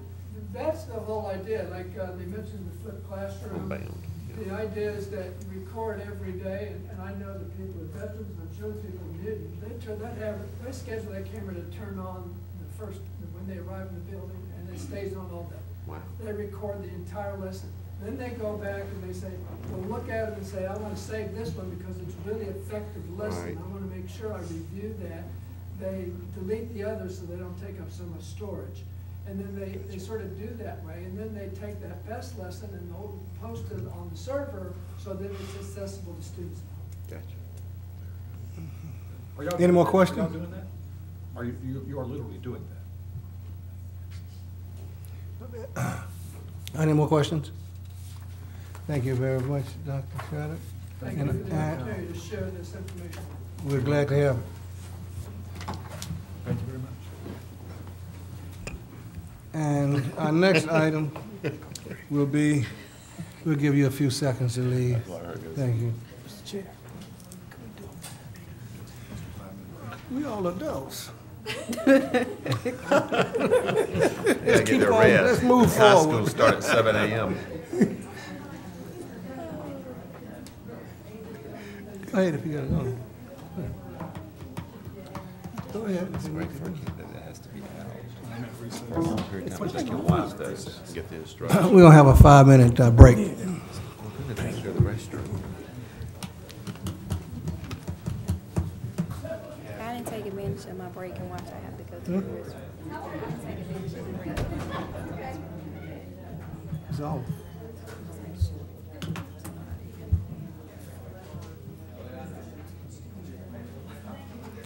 Well, hey. How you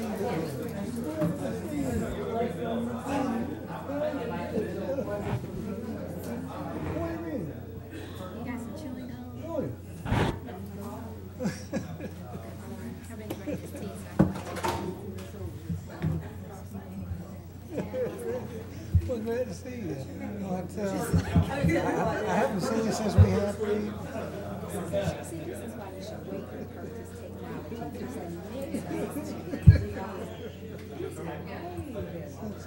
a party at the center.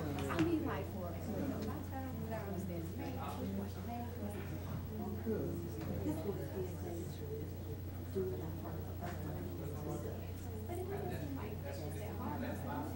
When the lights were?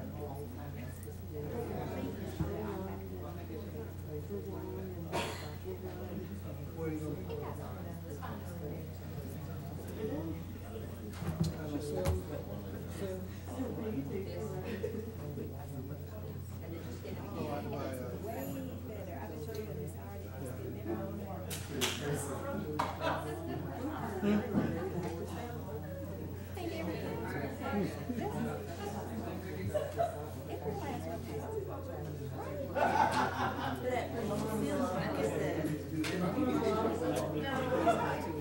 Because they could be visual, the visual part. Unless it comes together.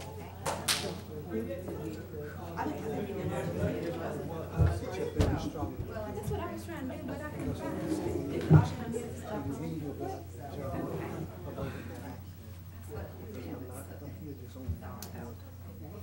Yeah, I was trying That was a long presentation. It was very good, but it was a long Hey, presentation. how you doing? You doing okay? Good, good to see you. Good, good, good, good. I'm doing fantastic. Thank you.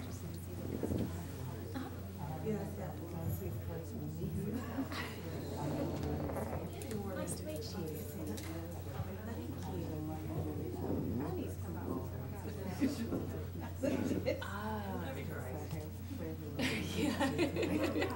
They've been on here for a while, that's right. That's been so.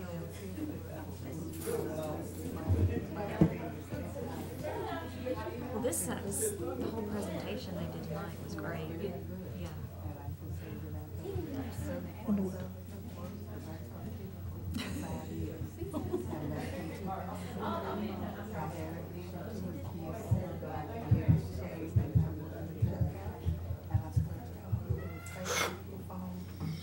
Oh my God. It was. Well, You know, it's funny because when they were saying that, something about having that mic, my kids I know, you put a fake mic in front of them and they are just.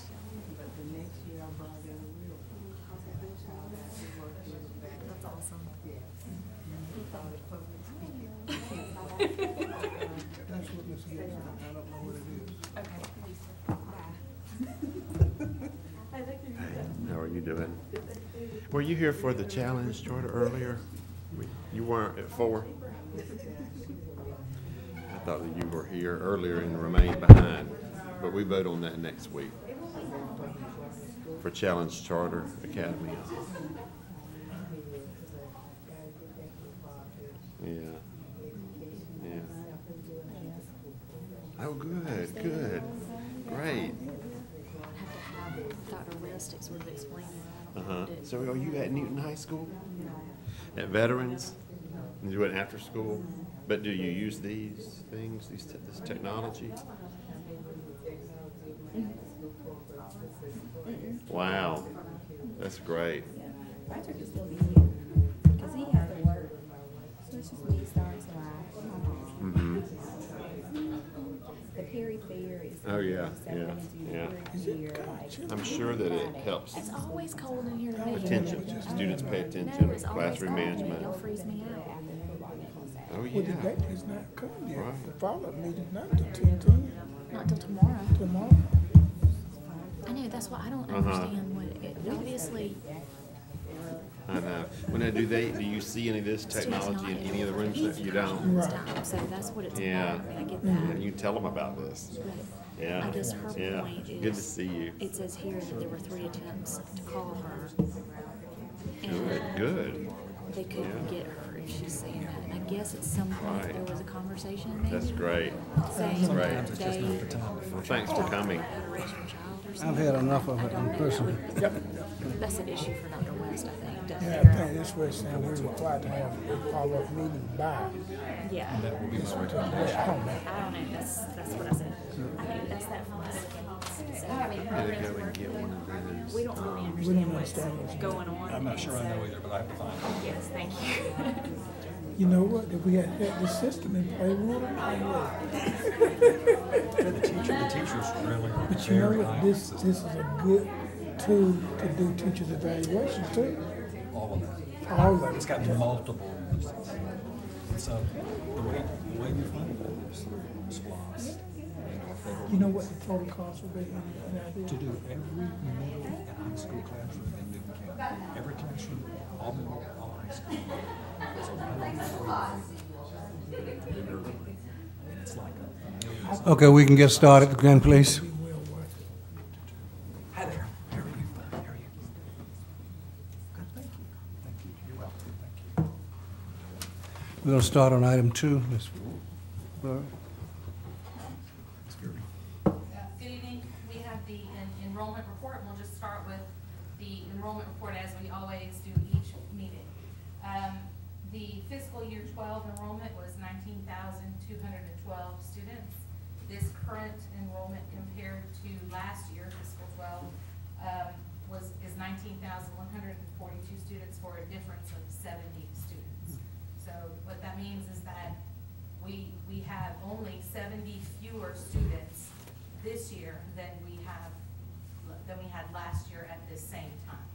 So as you'll recall, Ms. Fenley presented the enrollment report to you, the state report to you for your review, and she's going to, with your permission, speak to you regarding pulling that report apart and explaining what it means when the withdrawal information indicates that 2,900 students withdrew from the school system, when in fact we need to examine those numbers more closely because that's not actually comparing the enrollment information as well.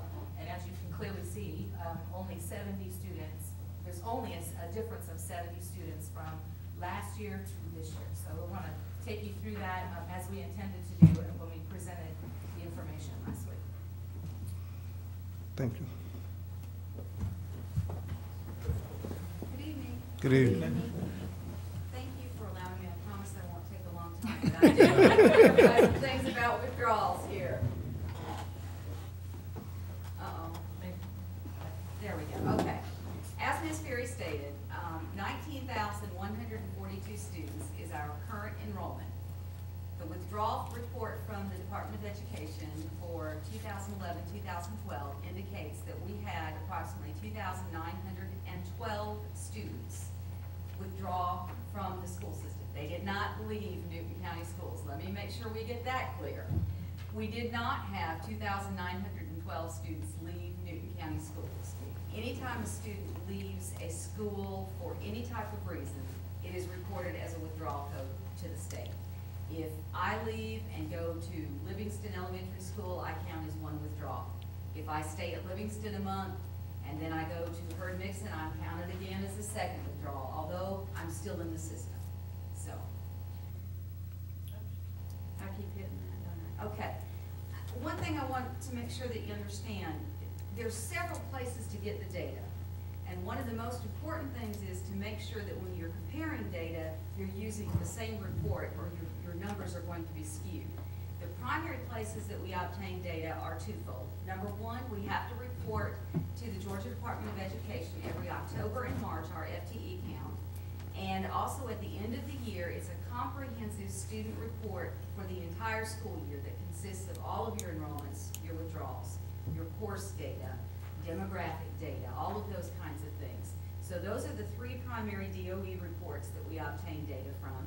And also, anytime that we prepare reports for the board, as Ms. Fury presented this evening, that data comes from our student information system, Infinite Campus. And so those are the primary sources of our data.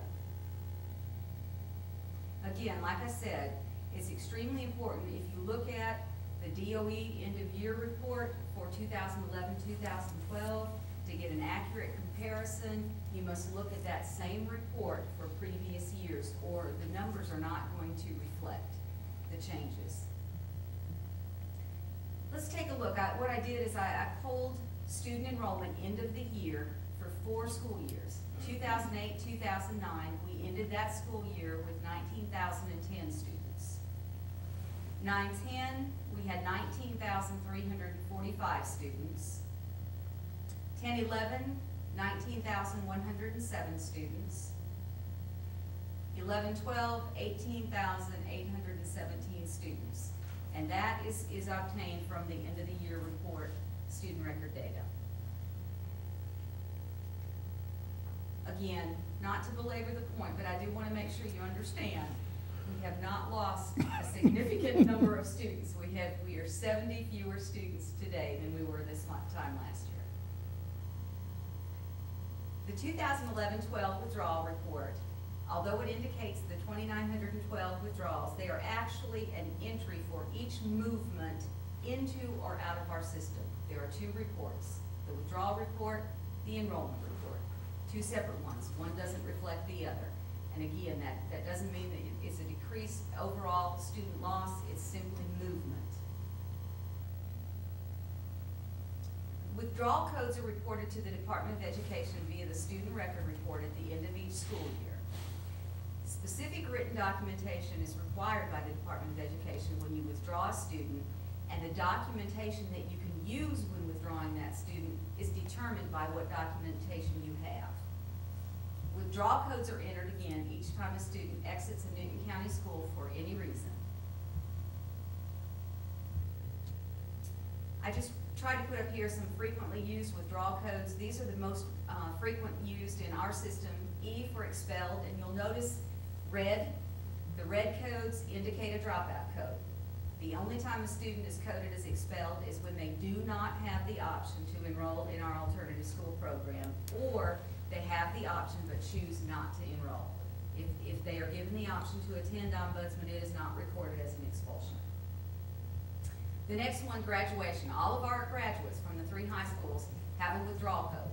That withdrawal code is G, which is graduation. So it counts as a withdrawal. So about 800 plus of that 2,900 were due to graduating yes, seniors. 800 and some students were graduates. Just on that code alone. Yes. H is for home study.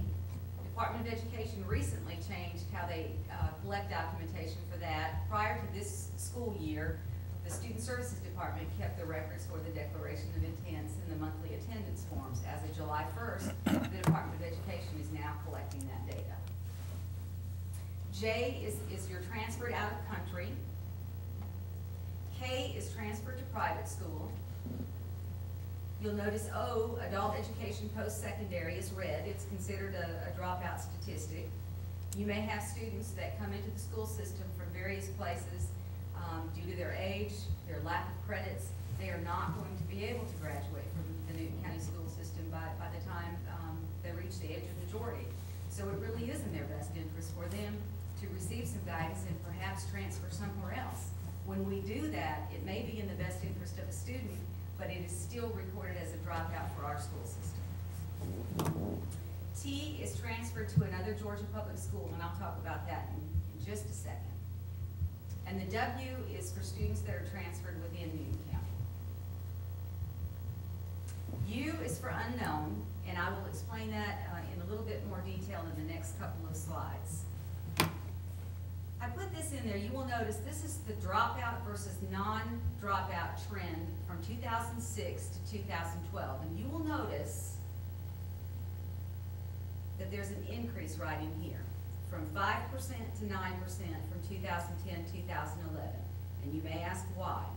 The primary reason is because that is the year that the Georgia Department of Education changed the requirements of documentation that school systems have to keep in order to be able to withdraw a student as a T code within the state of Georgia. Prior to that, if I as a parent came into you and said, I'm withdrawing my child and I'm going to Henry County, I could do that, fill out a withdrawal form, and that was all we needed. Now that's not the case. We have to have documentation from the receiving school system that they in fact have gone there. That's the biggest difference, and that's what accounts for that difference in the percent. And again, this is just to reiterate what I said.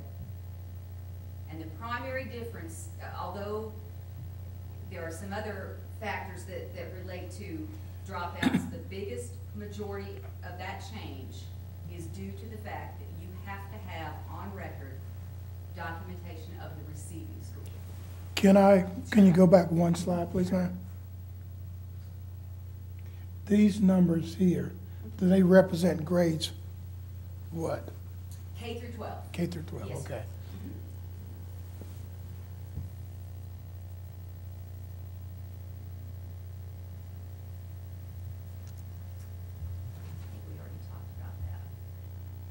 That's very Okay, important. let You me- need to repeat that several times.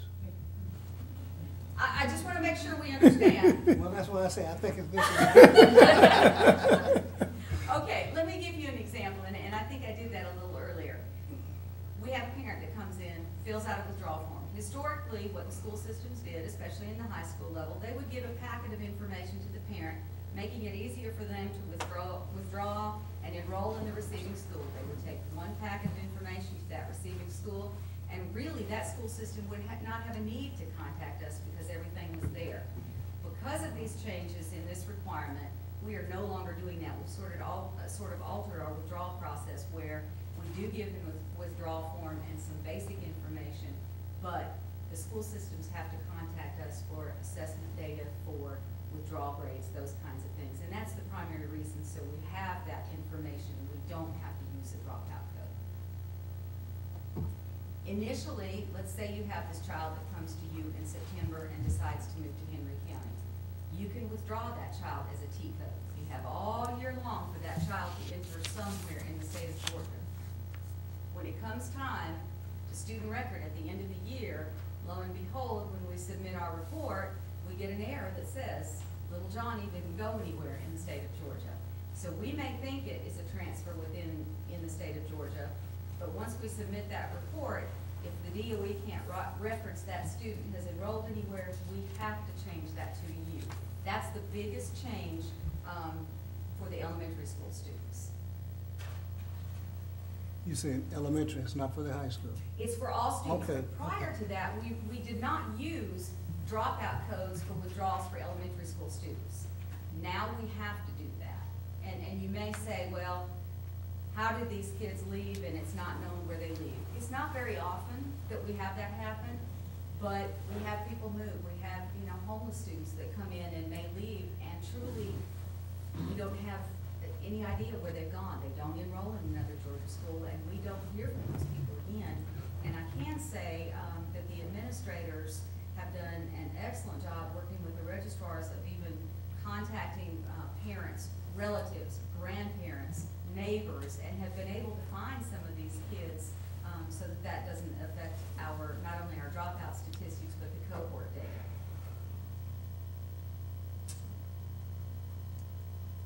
And again, the unknown code is regardless of age. It doesn't matter if you're in kindergarten or 12th grade. It's counted as a dropout for all of those grade levels. And that's all I have, unless you guys have questions.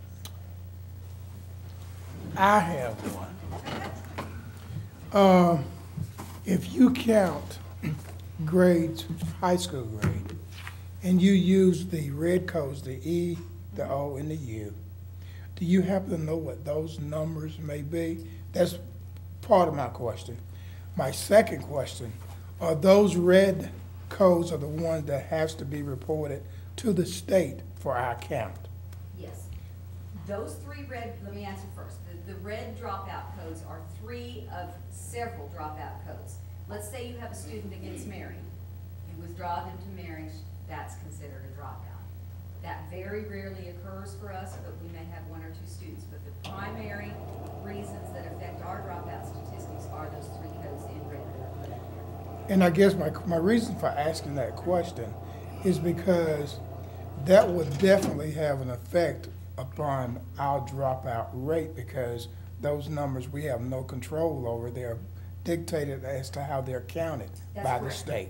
That's absolutely correct. And that's for the most part. I will say I think our registrars and our administrators do a terrific job of trying to make sure that they account for where these students leave. But when you can't, you don't have another option other than to use that code. And the second example, like I said, it may be in the best interest of a student to go to adult education. They may have met with the graduation coach and the principal, and that's the best course of action for them. But in doing what's best for them, it causes us a dropout statistic, Exactly. if that makes sense. You asked me about the total number of withdrawals. I do have them, 2011, 2012, for instance. Of the 2,912 total withdrawals, there were 293 dropouts. Of those, 53 were elementary school students, 26 were middle school students, 214 were high school students. So that's the breakdown. And I do have those for the 3 previous years if you are interested. You want to hear what those are? Yes? No, I don't. Okay. I'm fine. Is that, okay, did that answer your question? Okay. I don't have a question, but I have some clarity. I asked for this report, and the intent of that report is to find out because of our graduation rate, and to me, I'm not speaking of other board members, that is the most important and most prestigious number that we have in the system. I think it's unfortunate not to know or to understand this report so that we can offer, as board members, some measurement of how to manage the process. And if we don't understand it, you can't manage it and maintain it. So that was the purpose. I had no idea that we had 3,000 students that were dropping out. And I knew it was incorrect because the consistency of the total number of students in the system. So one other question. In the T codes, Yes. do we have, as you said that the administrators follow through to find out. Can we use the SS number of the parents to find their locations? The Social Security number? Yes. No, sir. You We can't. don't have access to that. We do No, have wait, access. you don't have access to that number in school? We don't have access to the parent's Social Security number. Now, we can use student data and cross-reference it with the new state longitudinal data system that is implemented in the state of Georgia, and that has helped us significantly. Okay. And like I said, the administrators, when this whole business of the cohort data changed, administrators, particularly at the 3 high schools, I really have to commend them and their registrars and graduation coaches, because they went out with stacks of folders and found these students that had dropped out, and we were able to change those codes. Okay. Again, my intent was not to criticize. My intent was to get an understanding. Now, the truant officers, are they utilized? They are. To follow or track or identify missing students? Yes, absolutely. And with regard to the elementary school students, if we have any students that are referred to an unknown and the schools cannot locate those students, they are referred to the social work department for further investigation. They work with juvenile court, DFACS. The community agencies have been extremely helpful in helping us locate these kids. Well, I personally appreciate the information. And where is, I won't say it this time, but thank you. I'm sorry it caused a little confusion last time, but our intent was for you to look at the state report and have time to digest it, and then we would come back and explain it. So we apologize. No apology necessary. Thank you. Would it be possible, one thing, Mr. Chair, if I may, would it be possible to put this on our website so it can be cleared up, and also provide that information to the media so they can clear it up to the general public, so they can understand what's going on? And I do have a copy of the PowerPoint to give you if you'd like that. I think that's in this office. And let me know if you need anything else. Thank you very much. Our next item.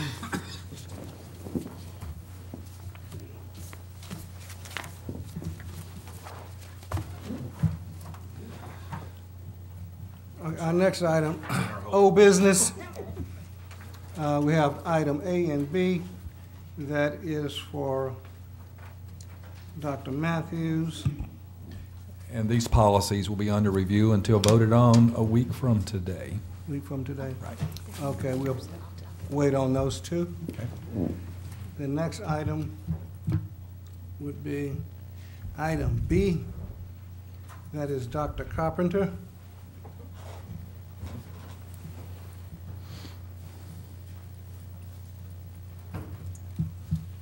Yes, sir, Mr. Chairman, we'll begin with item B, where the superintendent recommends the adoption of a resolution recognizing the week of October 22nd through 26th as School Bus Safety Week. And just for a matter of background, we have not done these in the past. They've come across our desk, but we thought it appropriate, given our implementation of stop arm cameras and that type thing, to follow the state's guidance in terms of officially adopting the resolution recognizing School Bus Safety Week. According to the National Highway Transportation Administration, school buses are by far the most safe mode of transportation to and from school. Keeping school bus safe is dependent upon school bus driver training, student safety education, and public awareness. And the theme for the week is Stand Back from the Yellow and Black. So that's the state's theme, and you'll note the resolution here. Whereas the school buses are the safest possible vehicle for children requiring transportation according to the state and national data, and whereas the local community is committed to providing a safe, crash-free environment for public school bus riders in Georgia who travel daily on our roadways, and whereas the exemplary safety performance exhibited each day by almost 15,000 school bus operators on the roads of Georgia ensures the highest level of safety for all motorists and student riders, and whereas the local organizations are encouraged to support student and traffic safety activities associated with National School Bus Safety Week, October 22 through 26, 2012, and whereas motorists must remember to stop when a bus has stopped its stop arm, extended and red flashing lights, and whereas motorists should continue to be reminded about their role in ensuring the safety of children who are walking, bicycling, and getting on and off school buses, and whereas during Georgia School Bus Safety Week, everyone is reminded to be watchful for students going to and from school and to take extra precautions around students and school buses. Now, therefore, be it resolved that the Newton County Board of Education recognizes October 22 through 26 as School Bus Safety Week. So we would hope that the board would adopt this resolution at its next meeting, and it will be in place for the School Bus Safety Week observance. Thank you, sir. We proceed to number, any questions, members? Item C. And item C, the superintendent recommends the annual renewable contract be awarded to CMC Lawn Maintenance of Covington, Georgia for their care and maintenance of school system grounds. We're requesting that it be renewed for one additional contract period. The effective date of the renewal will be October 26, 2012, extending through October 25 of 2013. And just for, as a point of background, the original contract was awarded October 19th of 2010. You'll see that there will be an increase in the yearly cost of $10,129, keeping in mind that that includes the addition of the Newton College Career Academy and a 2% increase in the cost dealing with price escalation for chemicals, playground and landscaping mulch, and fuel. And the estimated annual value there is $302,414.66.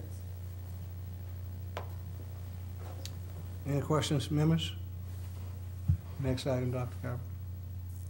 Our fleet fuel card system, we have a lot of information here, and I would like for the board to take some time, and I'll take you through a little bit of it. But the superintendent recommends that that contract awarded to McPherson Companies of Atlanta, Georgia for utilization of a fleet card system for fueling alternatives for transportation department be awarded for an additional term. The effective date of the renewal will be October 21st, 2012, with an expiration date of October 20th of 2013. Just to give some of the background, and I'll read this piece, the fleet card system was phased in over the past year. In October of 2011, a fuel card reader was installed at the pumps located at the service center. This allowed the gathering of detailed information on vehicle fuel consumption, data that we did not have otherwise, and driver fueling practices. Upon review of the data, specific buses were identified as operating at a higher cost because of the distance traveled and overtime costs associated with drivers. Thus, they were allowed to refuel at certain designated fuel locations throughout the county. The process has saved, and I think this is important, approximately 680 gallons of fuel per week. And if you look at an average cost of $3.33 per gallon, that's the average cost of diesel fuel since the implementation of the fleet card system. This means $65,428 per year in savings. So the card system has been a success thus far. So we would ask that the board take a look at this program and renew it for an additional contract year. Well, I'm gonna make a comment on it. I just tell you, from my experience and information, that bus drivers love it. Good. They think it's the best thing since ice cream and cake. So, And it saves money. and, right, and it saves money. And it's one thing that we want to do, from my perspective, is keep a workforce that got a high morale. And this has done a great job in that regard. We appreciate it, Mr. Johnson. Thank you. Next item, please. Moving on to item E. This is another opportunity. We looked at our benefits program, and we're always trying to find opportunities to enhance it, especially when we're in a climate of reduction and, you know, kind of decreasing benefits to and for our employees. And we were able to leverage an opportunity through our provider, Cannon Financial, and they put out some information to look at our critical care coverage. This is important, and I want the board to kind of tune in with me on this, but the superintendent's recommended removing AFLAC from payroll deduction and adding Allstate in the area of critical care coverage. An employee who wishes to keep their individual policy may do so with direct billing to AFLAC. AFLAC is our cancer insurance. And it's only for an employee who might get cancer, or a family member and they get cancer, and there's a payment somewhere in the neighborhood of $10,000 based on your policy to receive a benefit if you have cancer and you're stricken with that deadly disease. But we were looking and we noted that there were other opportunities out there to look at it in terms of critical care and not just cancer. So with that being said, we put out an RFP through Canon, and we wanted to look at those policy providers that could look at heart attack, renal failure, stroke, internal and invasive cancer, major organ transplant, coronary artery bypass, and any kind of skin level cancer. So we went out there and we got the figures, and they all came back with what they were able to provide. In addition, Allstate was by far the best. They were able to give us the most coverage for about the same dollar amount that most of our employees are paying for the cancer insurance. For the only group of employees for which there would be a little bit of an increase, and they may want, and for this group of employees, you may just want to keep your cancer coverage, are those over age 60. But if you're not over age 60, the benefit gives you more coverage for at least the same amount. And if you look at Allstate, in addition to what I've named, they were able to add in Alzheimer's disease, advanced Parkinson's disease, benign brain tumor, comas, blindness, loss of hearing, or any type of paralysis. Our current policy was cancer only. So this is important, and I think this is a benefit that a lot of our employees will attend to. Because we got the RFP back so late, we're going to extend the deadline, and we're able to do that for those benefits that are offered through the school district. We'll extend it beyond the November 9th open enrollment deadline for our employees to get all the information they need, sit down with Canon and say if it's best for me to move to this coverage or stay with what I have. So we'll give them additional time to do that, but we're excited about the introduction of this new benefit for our employees. One question. Do they offer the advantage of bundling insurance, where Allstate is good at this, where you probably get your car, your house at a reduced rate? Not through this. We haven't ventured, Mr. Johnson, into automobile and house. We've had some conversation. There are people that knock on our doors all the time, and they talk about, we want to talk about car, but if you let one in, then you got 20 of them that want to come in, and we just don't have the manpower to deal with that. But one thing that Allstate did with this, in terms of your thoughts about bundling, is they offered at no additional cost a robust benefit administration system that we're going to be able to use now and put all of our benefits information into one computer system. And by going with them, and they were the best proposal, they're providing that service to us in terms of us being able to manage our benefit program a little bit better than we were able to prior to the board taking any action in this area. So we appreciate it. But we have not looked at any personal insurances beyond those things related to life and health and disabilities and that kind of thing. Okay. Well, my experience is that they will peddle it along. Once you apply for one, they'll offer you the other one. Yeah, we just. But I understand where you come from. Yeah, as a rule, we just try to stay out of those personal things like home insurance and auto, because it just kind of opens up Pandora's box with everybody wanting a piece of that pie. This is a group disability insurance for the Newton County school system based on these critical care areas. Thank you. Any questions, members? Next one, please, sir. Okay, item F deals with our surplus items. You'll see that the superintendent recommends declaring the items on the attached surplus equipment forms as no longer serviceable to our school system, thus authorizing the appropriate disposal of these items through a salvage company or gov deals. And you'll see items from the Board of Education, Indian Creek Middle School, and from our procurement department. Any questions from the members? Next one, sir. We're gonna call up Ms. Sanders to go through item G. Ms. Sanders? Mm-hmm. Yes, we do want to vote on the cancel, because if you were to vote on the cancel tonight, we would be able to go ahead and start scheduling appointments for our employees to come in and start looking at this and whether or not it's important for them to stay what they have and go to the new item. Are the members ready to vote on this? Yes. Okay. I need a motion and a second. So moved. Second. All in favor? Aye. Opposed, the same sign. Recommendation. This is a big deal. I'll just tell you as an example, we talked about it around the table, and some folks said, well, cancer, I never had insurance because cancer's not in my family, but heart disease is in my family, so now I'll pick up the benefit. There's no need to get the cancer, you know, we just don't have a history of cancer. But when they picked up heart disease, it was a good thing, so we appreciate it. Thank you, sir.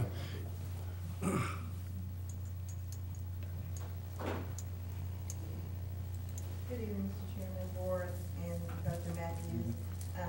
Item G is just a continuation of what we already started with, reviewing and updating our board policies.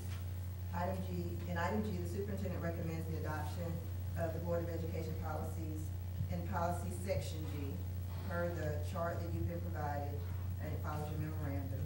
The recommended policies will be under review until they're voted on at the November 27th regular meeting. And the background, per the Board of Education's direction, we have worked with Marvine Brooks of the Georgia School Boards Association to update the current NCSS BOE policy manual. And on the chart that's provided, you'll see that we have, it should be attached. There are several policies that are required, and on the chart there are notes there which indicate what types of changes have been made, what revisions have been recommended. There are also a number of policies that are discretionary that we've made changes and revisions to. And there are approximately 50 policies that are actually redundant. And the recommendations for those particular policies is that they can be abolished due to other authorities such as state law, state Board of Education rule, or due to redundancy. And there's a reason indicated for each one of those that we're recommending be abolished. And this was in consultation with GSBA. Yes, this is the same process we follow for all other policies to date, and these policies will just be for review until next month. Any questions, comments? I'm just curious, this is the third roll around on these. Any left? I would say, yeah, we're just about halfway through again. Really? Okay, thank you. This might take us through the entire school year.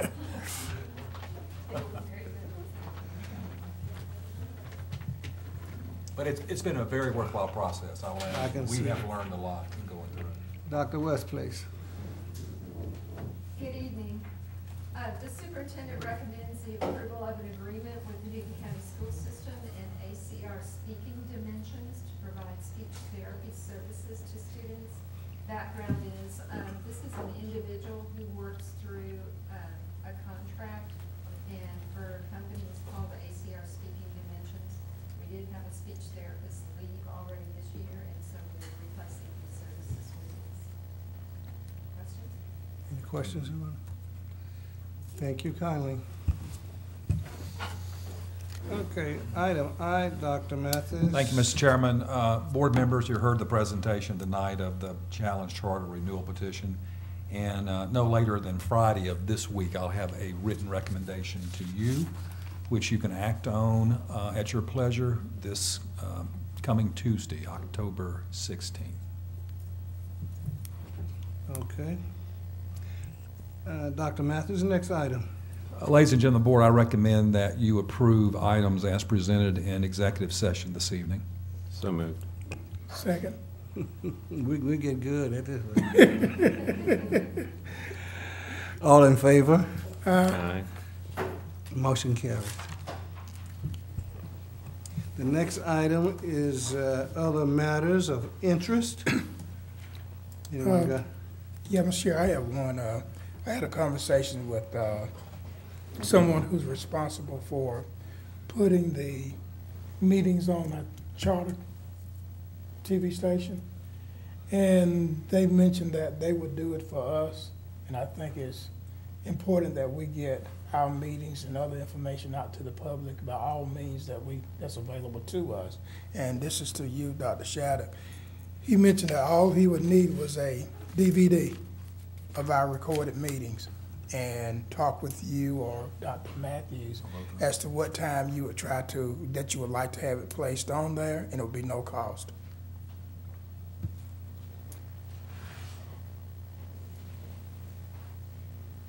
As the board knows, we record all the meetings. And as the meeting's on Tuesday, by Thursday, we have the recording rendered and put on the DVD for storage. So that wouldn't be a problem to do that, if that's what the board chooses to do. So I bring that out, just to see how the rest of the board members feel about doing that. Well, I think I'll have to change my attitude, huh? Any comments from anybody on that? No comments? So I get him in touch with If you. you'd like him to contact me. Sure, we'll do. We'll do. Thank you. Any other comments? I do. I have a comment on the audit that was mailed to us after the 9/18 meeting. There was a packet and then 2 supplemental packets. And the auditor, who was Greg Griffin, on page 1, highlighted some concerns. And I just had some, and I think, Ms. Bullard, were you going to have some information on these? I'm thinking. Okay.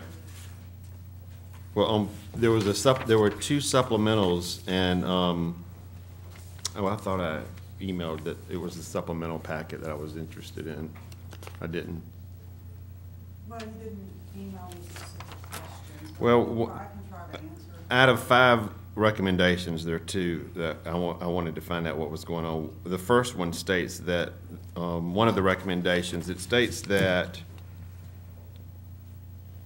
certain matters involving the internal control and operations of the Newton County Board of Education in this letter are for our consideration, and there are 5 on page 2. Accounting controls overall, financial statement preparation process, fund balance classification, intangible assets, and then failure to transfer child nutrition cluster funds in a timely manner. That one concerned me, and then one that they requested that we take board action on. Okay, I'll start with the food service funds. What happens is the Georgia Department of Education wires all of our grant funds directly to Newton County Schools, to our bank account. So there's no money, in the mail or sitting around anywhere.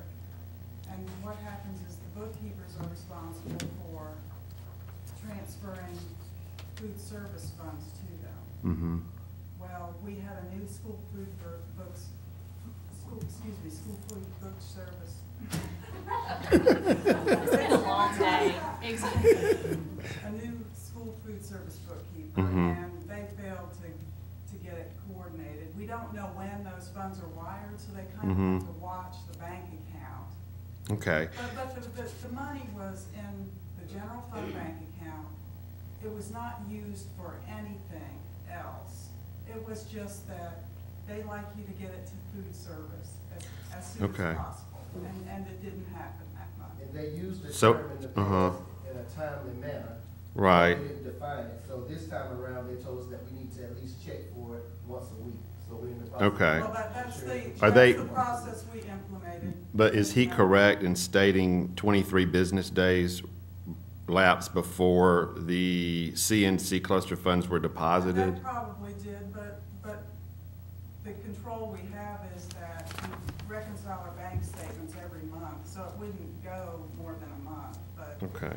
that was just failure of the bookkeepers to get it transferred. But the money was in the bank, safe in the bank, not being used for anything other. What the second part of that I didn't understand. It states, in addition, no interest earned on the funds in question was credited to the school fund service account. And they, is that right? well, that's that's why they want food service to have their money in their bank account, so that they. So, because they lost the interest on 23 days, is that right? Right, which is, these Okay. days is probably 23 cents. Okay. See, they didn't, that doesn't make it, Right, doesn't make otherwise, it. we would give them interest, but it really Okay. wasn't material, so that the auditors did not make us do that. Okay, and then on intangible assets, they asked that, they recommend that management of the system update and that the board. We have that policy and they failed to. Oh, so that was incorrect on his That was part? incorrect. Okay. If you recall, the school board adopted a new intangible assets policy that was presented to us by GASB, but we brought it to the board, set on the table for a period of 1 month, and it was adopted. But they did not see it, and when we went into the meeting with them, they saw it, and they crossed that out and said, we didn't need this. Oh, okay. You all took care of that as a board. Any other comments? Yes, on financial statement preparation process, they recommend, they mentioned several times internal control. How are we responding to that? They're talking about the preparation of that financial audit report. Right. You saw the report. We actually have to prepare that. And they come in and audit it. So the only thing I can say about that is normally a school system our size would have a larger professional accounting staff. They'll normally have a finance director, a grants accounting manager, a general fund accounting manager. We don't have all these people. So. Gotcha. We're doing the best we can. Well, yeah, I mean, these arrived at our homes, and so when it arrives at your home, and then I start asking questions, and I don't blame you, because like you said earlier, we're in charge of asking questions about these funds. It's more about preparing that great big report. If you look at it 10 years ago, it's about twice as big as it used to be. We're still doing it with the same staff. Right. Thank you. So what we do is we try to focus on the things like making sure the grant funds are not misused or expended properly, and making sure that we prepare a realistic budget and stick to it. And so sometimes we don't dot all the i's and cross all the t's, and that's what they didn't like. But there, as far as controls, we have financial controls. Okay. Thank you, Ms. Bullock. But one thing, but Peggy, Yes. overall, it was a clean audit.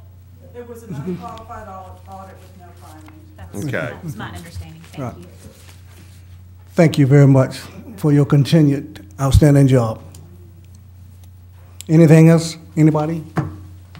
Dr. Matthews? I do. In light of the request by Mr. Campbell, I guess it was to Dr. Matthews, to remove the charter resolution, or the resolution wherein we asked voters to vote a certain way on charter schools or special schools, to remove that from the website. Should we not rescind that? Shouldn't we rescind that, edit that piece out, and then, reapprove or create a new resolution so that we're not involved in what's going on? But two things have happened this afternoon in terms of legal advice, so let's talk about each. One is, in light of the Attorney General's opinion for the state of Georgia, Attorney Campbell has advised me to remove the board resolution from the website of Newton County School System, like hundreds, literally, of other school systems in Georgia. So we've done that per our legal advice. Secondly, Mr. Campbell advised me that he did not think the board had to rescind the resolution, urging the vote that it did. That he thought that would stand. So that's the legal advice. Thank you, Dr. Mathis. Anything else? I need a motion to adjourn in a second. Second. That's a fast one. All in favor? Ayes have it. Thank you very much.